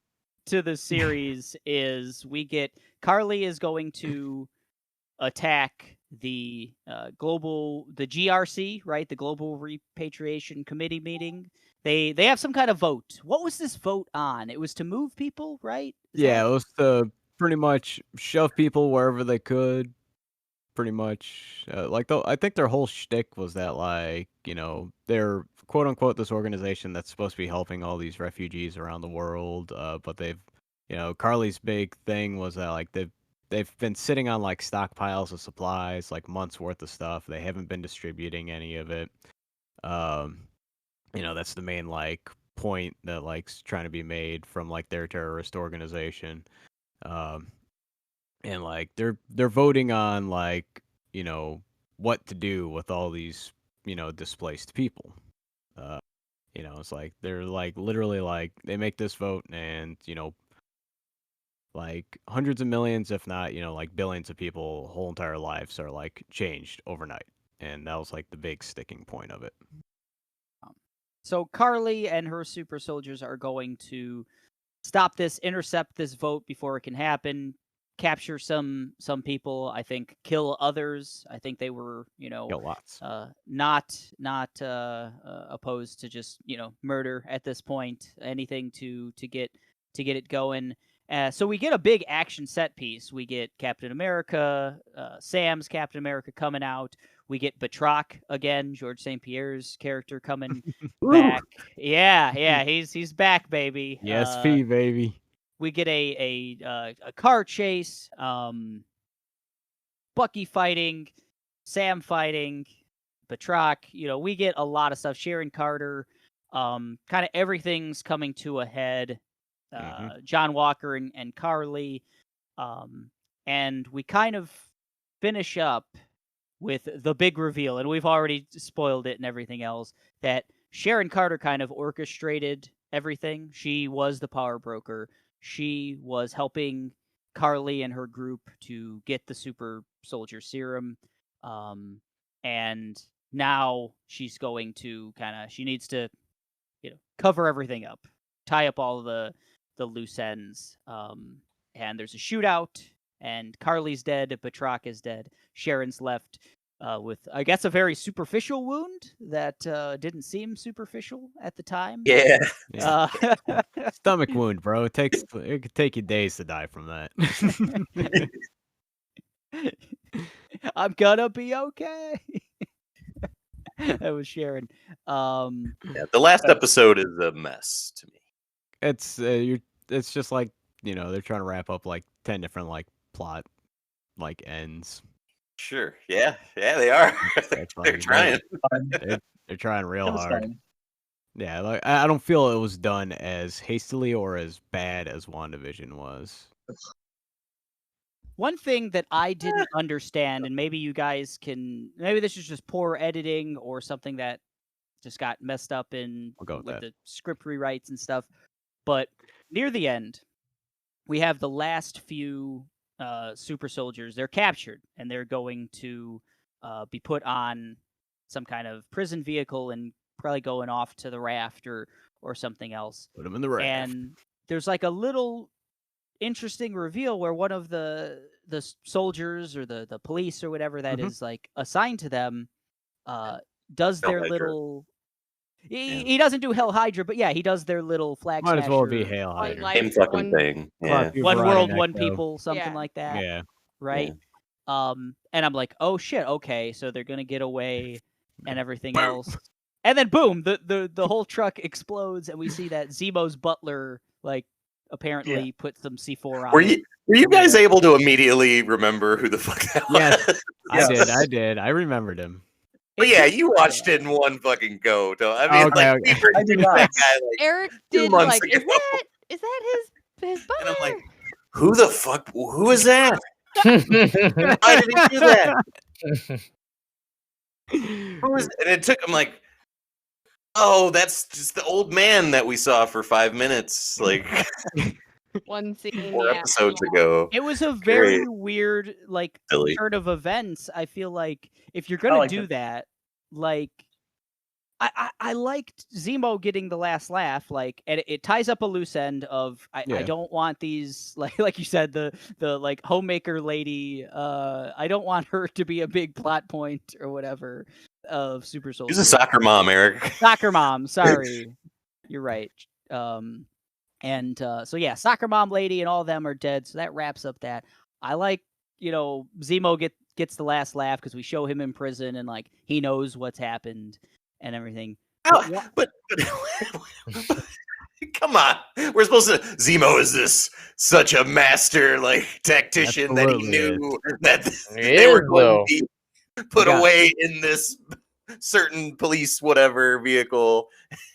You think don't know that it would be- Pennyworth to go put that bomb on there.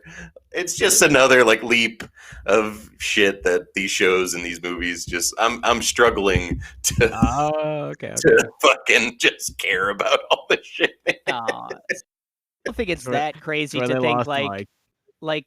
okay, his butler is Pennyworth, right? Like he's Alfred. He's apparently knows at least his way around a bomb or whatever else. Yep. I don't think it's that big of a stretch to say like he's been watching this like terrorist attack and like watching the terrorists and like he put a bomb on a truck. Like I don't know. Zemo's got people and resources too. Like Mhm. he's But he's he was loaded. just not in prison for a while, disappearing and planning. Yeah, because crime lords are in prison doesn't mean their business goes under. You know, like they got. At this point, he is like he's in the raft. Like, He's in the raft. You think the raft will Was hold he him? listening to the radio? I can't remember how he knew that they got blew up. The news, But I yeah, it's the remember news there or was, like, something. a specific Yeah. didn't he? scene where Didn't he he was like like, he was in the same exact spot where it was supposed to play? They make it look like he's watching it blow up. Like I don't know. I think he's in prison was all watching it silly. I on think TV he's- or a monitor or something. I think he's just sure of himself enough that like It he's happened. he's that kind of character where he's like he's so smart and he's like so ego driven to the point where he's like, I know my shit's handled. You know, like regardless of whether or not I'm in here or out there. Mhm. I think that's more so to a nod to his character.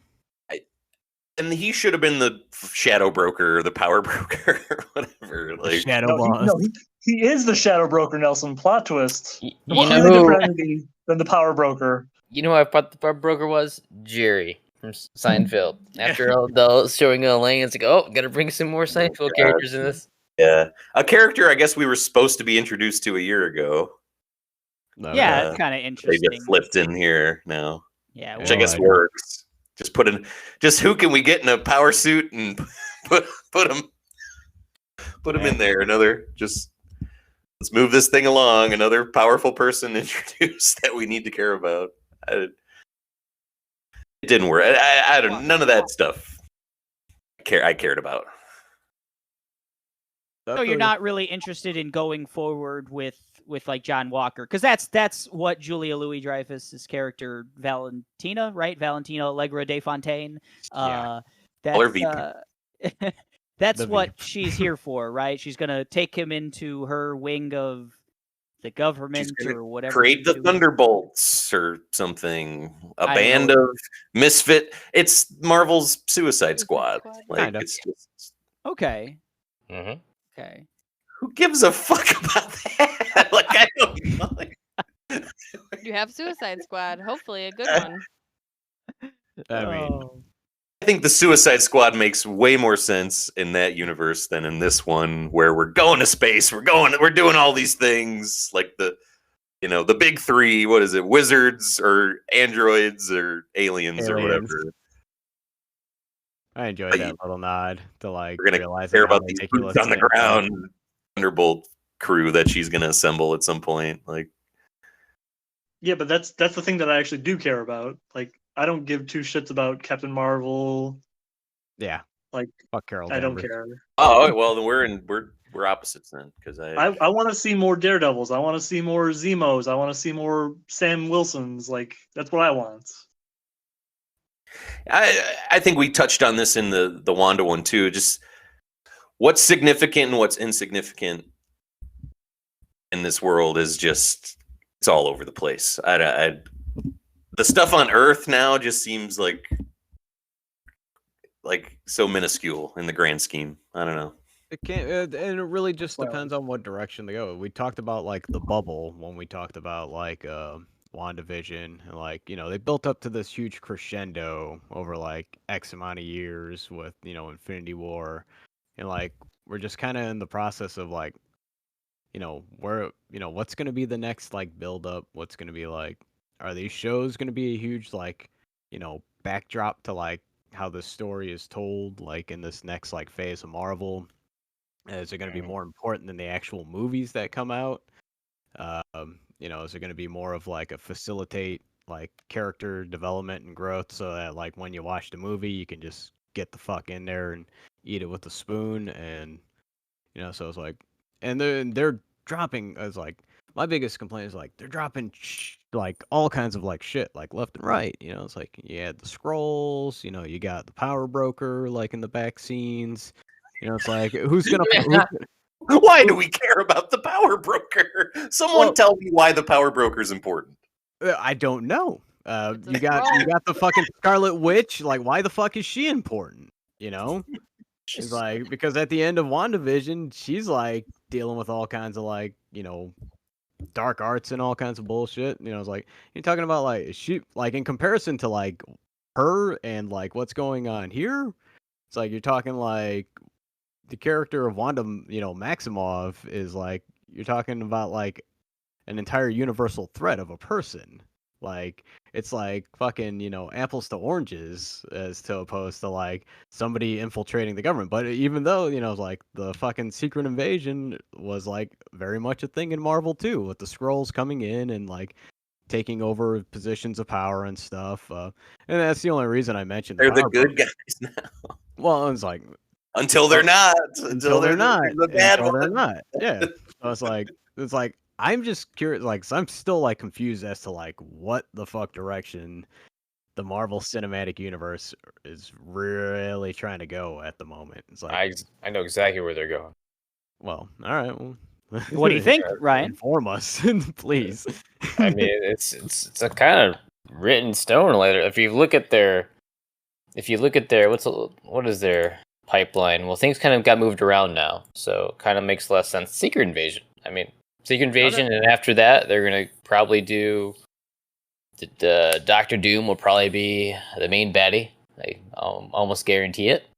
They're heading down that storyline, and because they're gonna start talking about alternate realities soon, and they're gonna get the two worlds collide. And spoilers, we win. Either way, but things are changed. So that's what I think. That's the way I think they're going, and in the long end game. So So you think what they're gonna go like? I know they've been like there's what Spider-Man, all that. There's been talks in the multiverse and like all kinds of shit. Like you think they're gonna do like I forget what it was called when like fucking universes were like slamming into each other and they had to like destroy them and shit like that, and then Doctor Doom like becomes like this all-powerful being. I don't know, like to introduce Doom like at that level without any like kind of backdrop, like it just They're I don't working know. towards, is what Ryan's Really- saying. They've The- got this- a whole phase. I mean, Really quickly, Just- that ahead. event was called the Beyblade Saga. Just throwing that out Yes. there. Let it rip, baby. It might as well have been. So, I to kind of echo what Mike I think was saying is Marvel's kind of had this, or the MCU has kind of had an issue for a while now, and it's just kind of becoming a greater gap, like a power level issue. Essentially, you've introducing these characters like Captain Marvel, like Thanos, like just down the line, Vision and Wanda and whatnot, who have these like world changing abilities and everything else that just ramp up like the stakes, and we're going into space and the Guardians and all of that. And it can oftentimes seem like, all right, like the espionage on planet Earth of like SHIELD and Hydra and all that, like, does it really matter?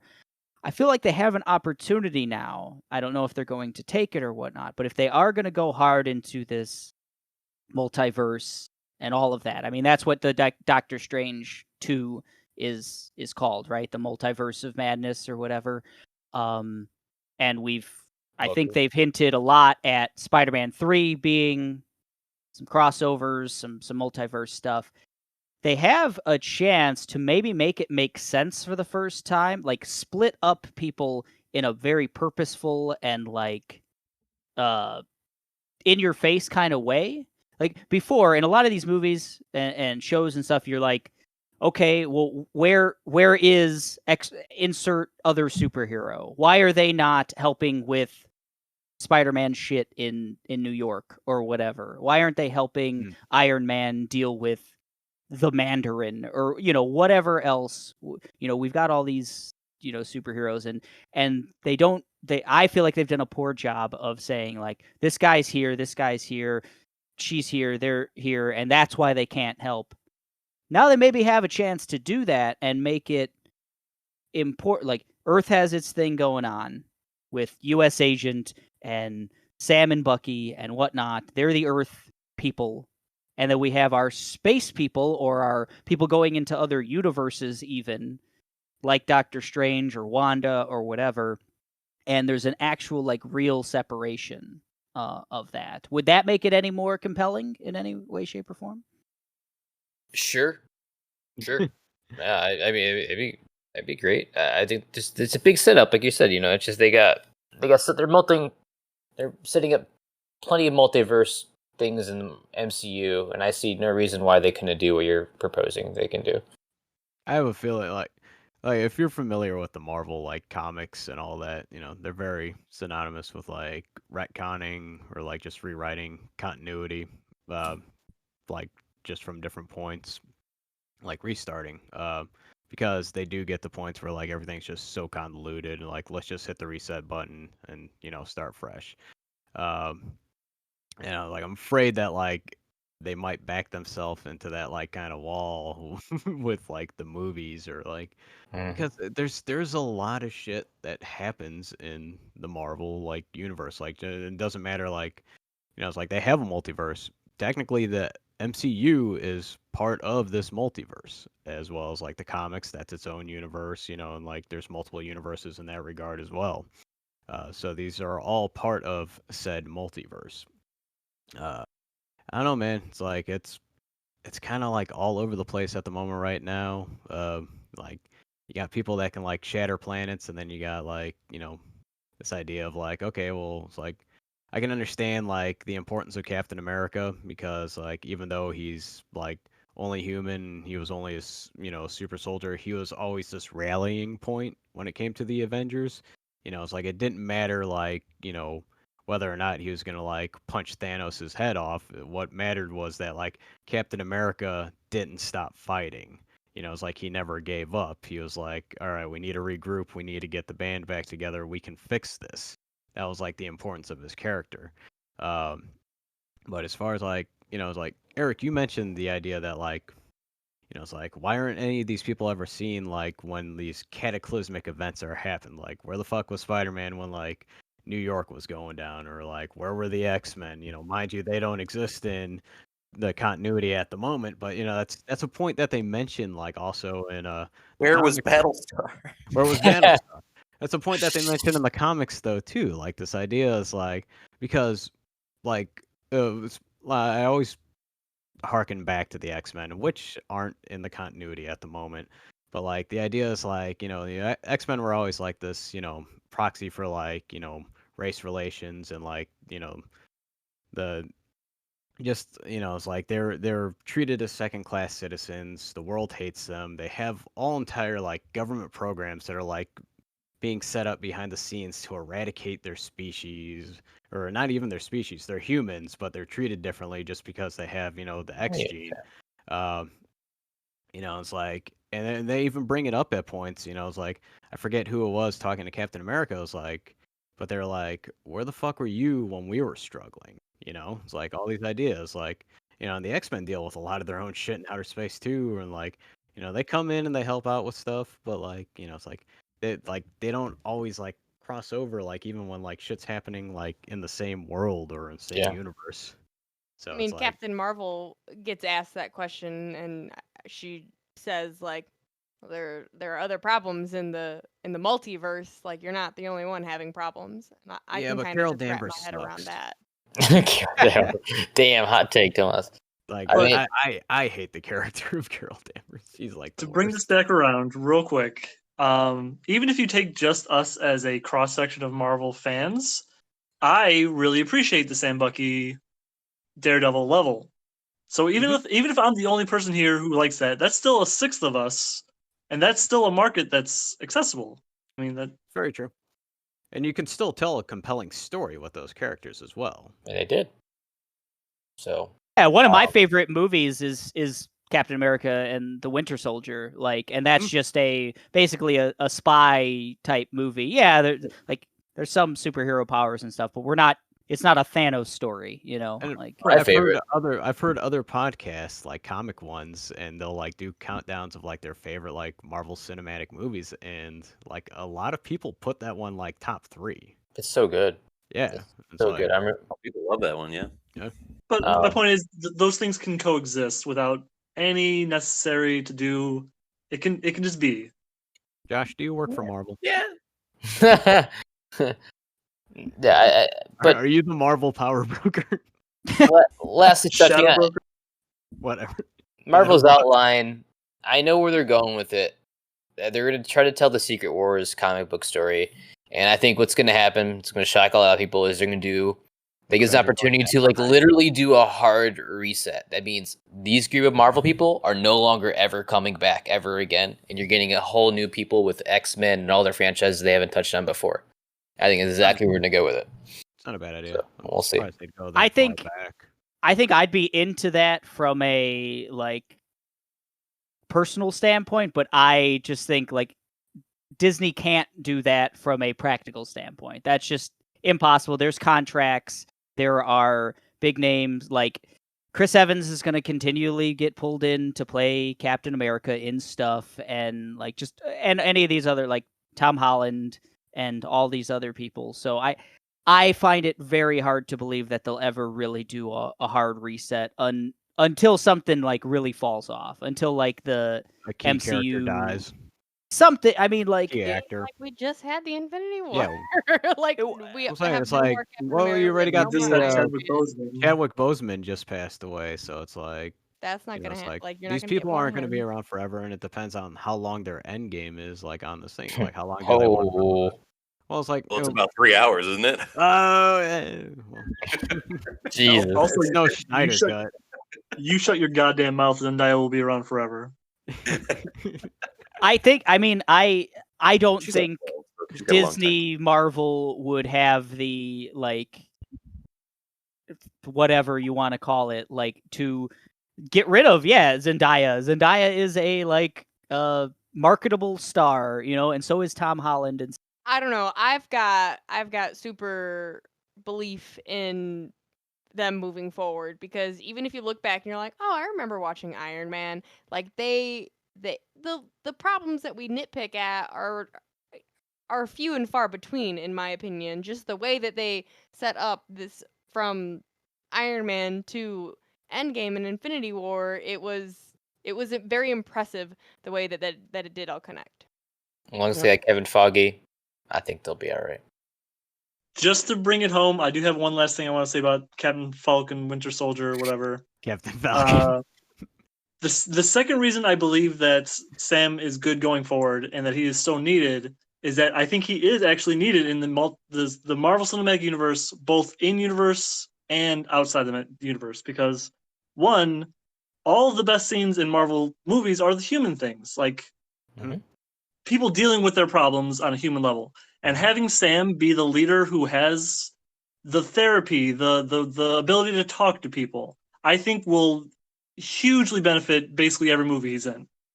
Yeah. So, yeah, that kind of actually covered both points. That's That a it's good great for the point, audience, Josh. It's good for the audience. It's good for the characters. He starts To out have giving him do therapy in Winter Soldier. That's how his introduction. He's fucking Cat Right. meets him. And he's giving therapy to soldiers.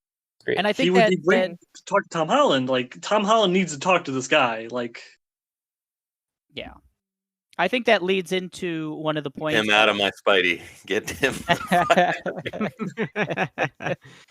We're gonna probably get sequels. We're going to most likely. So, and the reason I say this, it's kind of the buzz when Disney Marvel is up for Emmy recognition. They did something very specific. So they put WandaVision and Falcon Winter Soldier in two different categories. So WandaVision they put in the limited series category, meaning they do not feel as though they're going to have sequels or move it forward. But they put in the Captain Falcon and the Winter Soldier, they put that in the recurring series categories. So it seems like the choice is to continue this. So I think you're going to get your wish, Josh, in some ways at least, that Sam's going to get some more screen time. I prefer if we refer to this as Captain Winter and the Falcon Soldier. Yes. I like it. Yes. I'm into it. Captain Soldier. Falcon. So I guess to kind of wrap it all up, where we're left off now in the Marvel universe with Sam and Bucky, with our new characters, U.S. Agent, Madam Hydra, maybe that's who Julia Louis-Dreyfus is probably going to become from Hail the comic Hydra. books. How do we feel? I Mike, you could start it off. I know you were up and down on the series, but did it with this? and WandaVision coming back to back. Show the first foray into television for the MCU. How do you feel going forward? I mean, next thing's Loki. That looks cool and weird. I guess that's really what I want from these TV shows is more of that. I don't know. Like, it's cool that they're setting up all these like kind of B characters and trying to make them, A characters, I guess. It's not really working for me so far. Ooh. So we'll see. Do you think there's any chance that, because I think with WandaVision more specifically, it looked like that one was going to be a little weird, right? And then it wasn't, little weird. right? I think we kind of like said that our expectations versus what we actually got were kind of two different things. Do you think there's a chance with Loki for that? I'm not gonna set my expectations very high anymore for these. I'm just hoping for some good Owen Wilson, some good Hiddleston in there, and they'll give us another little breadcrumb as where they're going next. I feel you. I know right after the finale, Ryan, you were like, man, this was pretty solid. I think you really enjoyed the series overall. What do you feel about the MCU going forward? I think it's stronger than ever, man. Like, I don't know. These, like this, if they keep on doing what they're doing with the Captain Winter Soldier, they're going to be just fine going forward. Just the storytelling and the writing is solid. If they just keep on doing what they're doing, I think it's going to be great. Even if it's a generic story, there's not like a lot of surprises. I think it'd still be enjoyable to watch, if anything, at least. Gotcha. If not more than the last set. Because they're trying to figure out what the first wave up to Endgame, right? Now they kind of have the formula. They know where they want to go. I see where they're going to go, and I'm excited for the stories because they're a lot more interesting than you're going to get from all those origin stories you got in the first half. How about you, Kayla? I'm pumped. I'm super pumped. I can't wait for Loki, Spider-Man, Oh, yeah. Black Widow. Shang-Chi. Yeah, I forgot I'm gonna about that. watch it. Bug- As If as well, right? What if? What If? Although Yeah. I would be into the clueless MCU, As multiverse if. as Paul well. Rudd. The as Yeah. if. Oh man, Yeah, Paul Paul Rudd's Rudd already in in there. it. Come Yeah, on. this is- Yeah, Paul Oh Rudd. man. Happened already. Okay. Marvel. Yeah, that's what we need. Shit. All right, wait. Fahey? Yeah. Okay, thanks. Yeah, let's get this going. I'm really excited. I think like I said, I have faith in just taking the ride, and I'll be just fine. Josh, you enjoyed this quite a bit, right? Yes. So my experience with the TV shows in general was that WandaVision felt like a weird experiment that didn't really land with me, both in the MCU itself and as a standalone product. I think that Captain Soldier and the Winter Falcon was just a slam dunk. I think it holds up to the canon. I think it is a valid and needed part of the universe. Nice. And Tomas? Captain Soldier and the Winter Falcon. That's got to be the name of the podcast episode. It is. Oh yeah. They were gonna change the last title card to Captain America and the White Wolf. Oh, like that. That would have been Oh. a nice little nod. Didn't. Yeah.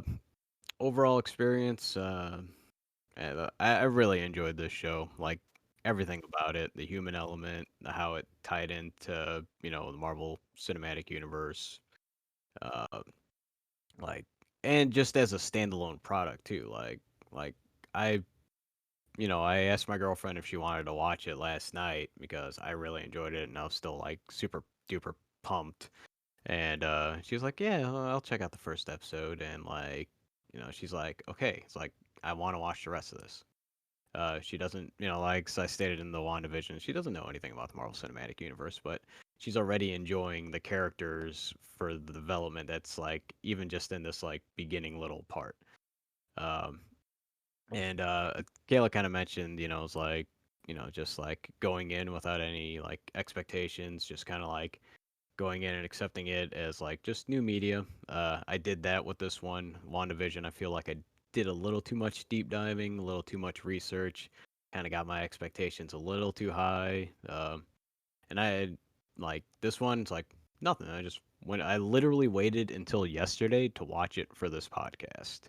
And I just marathoned it, and I don't know, my experience with it was much better than with WandaVision. Not that I hated WandaVision, but I just felt like, it didn't stick the landing. I think Josh made a very good point of calling it. It was just this weird, funky experiment, and it just didn't pan out the way they wanted it. But yeah, I don't know. As far as the Marvel Cinematic Universe going forward, it's I don't know. It can go a million different ways. I don't have all the information, but there's parts of the original leading up to Infinity Wars and Endgame where I was like, man, how the fuck are they gonna square this circle? And they did. And it's okay, so now I I'm mean, just they totally changed Hulk, and I'm fine with it.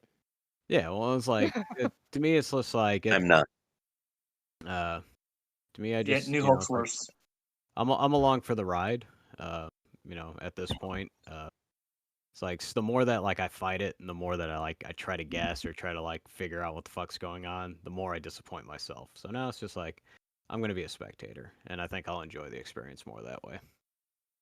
Nice. Yeah, that's the way I don't trying to read the fan fiction that people come up with essentially, or what people are the theories and stuff. That's rough because the comics have so much stuff, so there's just so much I'm not aware of or just not interested in, and Marvel Disney has done such I mean, they've made it their own in a lot of ways. People have 30 theories and 2 of them, end up coming true because they just throw a million darts oh, here's a million things that happened in the comic books, and oh, we were right on 2 of them. Cool. So we were right the whole time. So I don't get with any of that, but I enjoyed the series, and I hope they can do more in I mentioned it fairly early on in the pod, the therapy stuff and just their buddy cop and antagonistic kind of behavior towards each other. That seemed to kind of go away completely in the latter half of the show, and hopefully they can figure out if we're getting sequels, and I think we are. Hopefully they can figure out a way to make that make sense again. That they kind of get that, because those are the best parts, Lethal Weapon, something like that, those movies, or whatever. And I thought that that's kind of what I was going to be getting a lot in the show, and I got it a little bit. They wanted this thing to be a lot of things. Yeah, I would agree. So maybe going forward they'll stick on one or two things. Maybe not introduce fucking 30 characters or something in one show. Refine it When down. did Nelson become me? Yes, it is funny. You guys kind of switched roles today, but When did we that might as happen? well wrap Yeah. up with kind of let's give it a score. We like doing scores and stuff like that. Just wrap it up, Nelson, because I think maybe you might be the lowest on it. Might as well start Set from the the bottom. bar. What wrap it up. What do you think this deserves? I think it's a 7. I think it's fine. Feel ya. Yeah. I don't know. By the end of it, at the very last scene, you have John Walker jumping up and down, saying "I'm back," and just the tone. That last episode was just so weird to me. They just didn't know how to end this thing, I guess, and they just had to. And I don't know. It's a 7. 7. Nice. That's a good place to start. Ryan, what did you think of it? 8.5 or 9. It's very, very, very strong. What could they done better? I agree with Nelson on the last episode. It felt like it could have been. I know it didn't deal with things from the previous episode that were set up that were a little more heavy, and it just kind of glossed over, if you will. John Walker just suddenly he's fucking sharing memes and shit with Bucky or whatever phone numbers or apps on the phone. He's like, what? Doesn't make sense, but okay, all good. But yeah, about 8.5 or 9. It's a very, very, very, very strong show. What you, Kayla? But an 8.5. I liked it. I laughed a lot. I cried a lot. I don't have any like super big nitpicks about it. I'm excited for more. I think that they will do more. Yeah, I'm about an 8. I think I was a 7 on WandaVision if I remember correctly. And I think like if I'm just comparing the two, because these are the two shows, now in the MCU, I think this was better. I enjoyed. There were some scenes in this that really hit. John Walker murdering that dude. Some of the stuff with Sam and Isaiah, and then some of the message stuff. I like that Marvel is maybe getting into a social message. We'll see if they can stick the landing. It's tough. It's a tough thing to do. And Risky to do. they've too. already We think they're going to try to in any other year.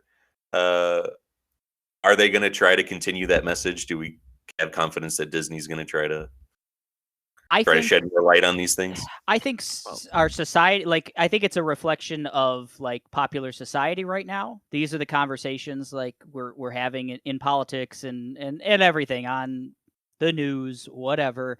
And like some of it is taking advantage of that. So that's kind of, Yeah, yeah. But I think Marvel's always going to look to do that, and hopefully they're doing it from a place of, hey, we have a huge platform and Sincerity. from a sincere place. Exactly. Yeah. Let's Yeah. hope, or like. Don't make it Like a forced. Just make it part of good writing. That's all you need to do. That's a fine How about line you, to dance. Tomas? I would give it a 9 out of 10. Mainly just because of the last episode. I just felt like there's too many things to try to wrap up at once. You made a lot of good points on like the social commentary thing. Yeah, it's bold, but like with that kind of thing, it's like once you're in, baby, you gotta keep pushing that. Otherwise, it's like it's not like something you can do like a half turn on and just say like, oh well, we're done with that. So I like like you were trying to say, it's like I really hope it's coming from a place of sincerity. I hope it's not so much on the cynic side of like just them like, oh well, this is what's popular in media now. This is what people are talking about. This is the conversation. But it's like as far as just like a piece of media in itself, yeah, 9 out of 10.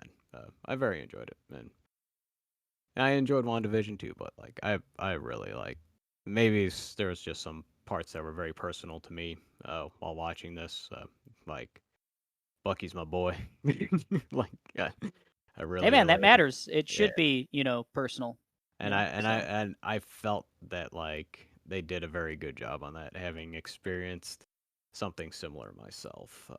I think they did a very good job in representing that. So Take us home, Josh. So I'm gonna buck the trend a little bit here. 5 out of 10. yeah, Fuck, Bizarro podcast. Holy shit. What? What'd you say, Josh? knock till 5 you out of buck. 10. 5? Okay. Okay. Please explain. No.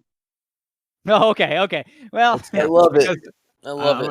I'm gonna make a hypothesis. It's only because he enjoyed Sam's character, so he gets half of the score. Living in a Yeah. multiverse. This is the same Josh anymore. come on, Josh. That's it. Wrap Play up. the credits. Roll the credits. All right, Mr. Mysterious Josh with a 5 out of 10. So Nelson, you weren't low, man. You loved it compared to Josh. So Maybe it's just Any- Josh holding up his continuity. Wow. Favorite moments for anyone? Mine was that therapy session between Sam and Bucky, and Bucky's That was like, fun. if he was wrong about you or whatever, he was wrong about me. I thought that was really So good. I love effective. And I was that. like, man, like this show's gonna be really, really good. And well, it was what it I was. think it was very good in regards to like that's where like the surface layer was starting to be scraped for like Bucky's character. That was like his first kind of like, I'm opening up. This is why I am the way I am. Yeah, and then don't know. He just becomes like Zemo's handler for the rest of the. So, I don't know. He's got his moments though. It's like I enjoyed a lot of the human growth moments. Like the conversations between Sam and Isaiah were very good. Yeah. I enjoyed the conversations between Sam and Bucky as well. Like training. Right before the training montage, when they're just chucking the shield around. How he's talking to him about like, perhaps a different direction he needs to start, taking his amends process through. And just kind of like they're, Bucky slowly learning how to open up to people, like, the boat stuff. Like, to me, like, it was like, yeah, we lost the buddy cop thing, but like we started to see like a real friendship like start to form between these two characters. And, the buddy cop shtick is fun and it's cool, but like I more so enjoy like seeing a sincerity between characters. So I really enjoyed those kinds of scenes. I just enjoyed looking at him. He's a beautiful, beautiful guy. Oh God, yeah, Bucky. Bucky, take me to bed or lose me forever, Bucky. My name's Bucky and I'm here to fuck you. What the fuck? I've been waiting this whole time for someone to say it, and they finally said it. I think for me, I think I already said it, but smashing the flag smasher with the flag, my favorite scene, and just the aftermath of all that, the cameras, the blood, I thought that was not a normal Marvel scene. That was intense. It stood out in terms of like the show and what Marvel is normally like willing to do, I guess, or like the type of scenes you're used to. I think that's a good point. Like, I feel like they got a little out of their comfort zone with this too. It was dark. Yeah. I mean that's exactly how I feel too. That's like if I was sitting here thinking like, God, what scene really stands out the most to me, it's definitely the splattered blood on the shield. But I thoroughly enjoyed all of it. Which half of the scenes were your favorite, Josh? Just Sam's sister's being too fucking hot, Damn. Shit. I saw the way she was looking at Bucky. Cool. Josh is really wild carding us here. He's getting out of the MCU. Man. What'd you have for your favorite scene, Ryan? Oh, Zemo, just being Zemo. Fucking every scene he's in, dancing. He's like, "Yeah, I'm a Baron, Sam." He's just every scene he is in. He is great. I loved him, that actor. I hope we see. Well, we're going to see more of him, but everything Zemo, everything with the dynamic between the chemistry between Sam and Bucky is fantastic. I didn't like Power Broker. Didn't like Agent Carter too much. I didn't like the flag. I don't even know her name. Flag Smasher lady. Carly. Thank you. Carly. Yeah, Carly. I didn't care so much about her. Yeah, neither did the show. So Yeah, she's like afterthought. John Walker was strong. We're gonna see more of him, obviously. Yeah, no, mainly to Zemo and Sam and Uncle Sam and Uncle Bucky. You missed the perfect opportunity to say Zemo's got a Zeme. Oh. Gotta see him. But one last thing. I promise. Oh my god. Trounced it. One more thing. So Carly just gets taken out by bullets. Was anyone else taken aback by like Cap could have been just taken out by Hawkeye? Okay. Could have had him at any moment. You didn't. Okay. That's how it's supposed to be. That's Yeah. how it's supposed to be. That's the thing. It's like I understand, but was anyone else like, oh yeah, I guess Cap could have just bullet to the whatever anywhere could have taken him out. that's why I made the point like take it away. earlier that Cap is a rallying point. Mhm. It's like, yeah, he's got super soldier, he can run fast and like throw shit like harder than normal people, but like he's still a human by the end of the day compared to like these gods that he's fighting alongside of. But the MCU never sets him up that way. Right, but that's why I always say that Thanos should have brought an AK. Yeah, that's all he needed. Thanos just needed a gun. Since for a fucking sword. Kill him Yeah, instantly. makes sense. Until he had the hammer, though. When Yeah. he grabbed the hammer, then he had the powers of Thor.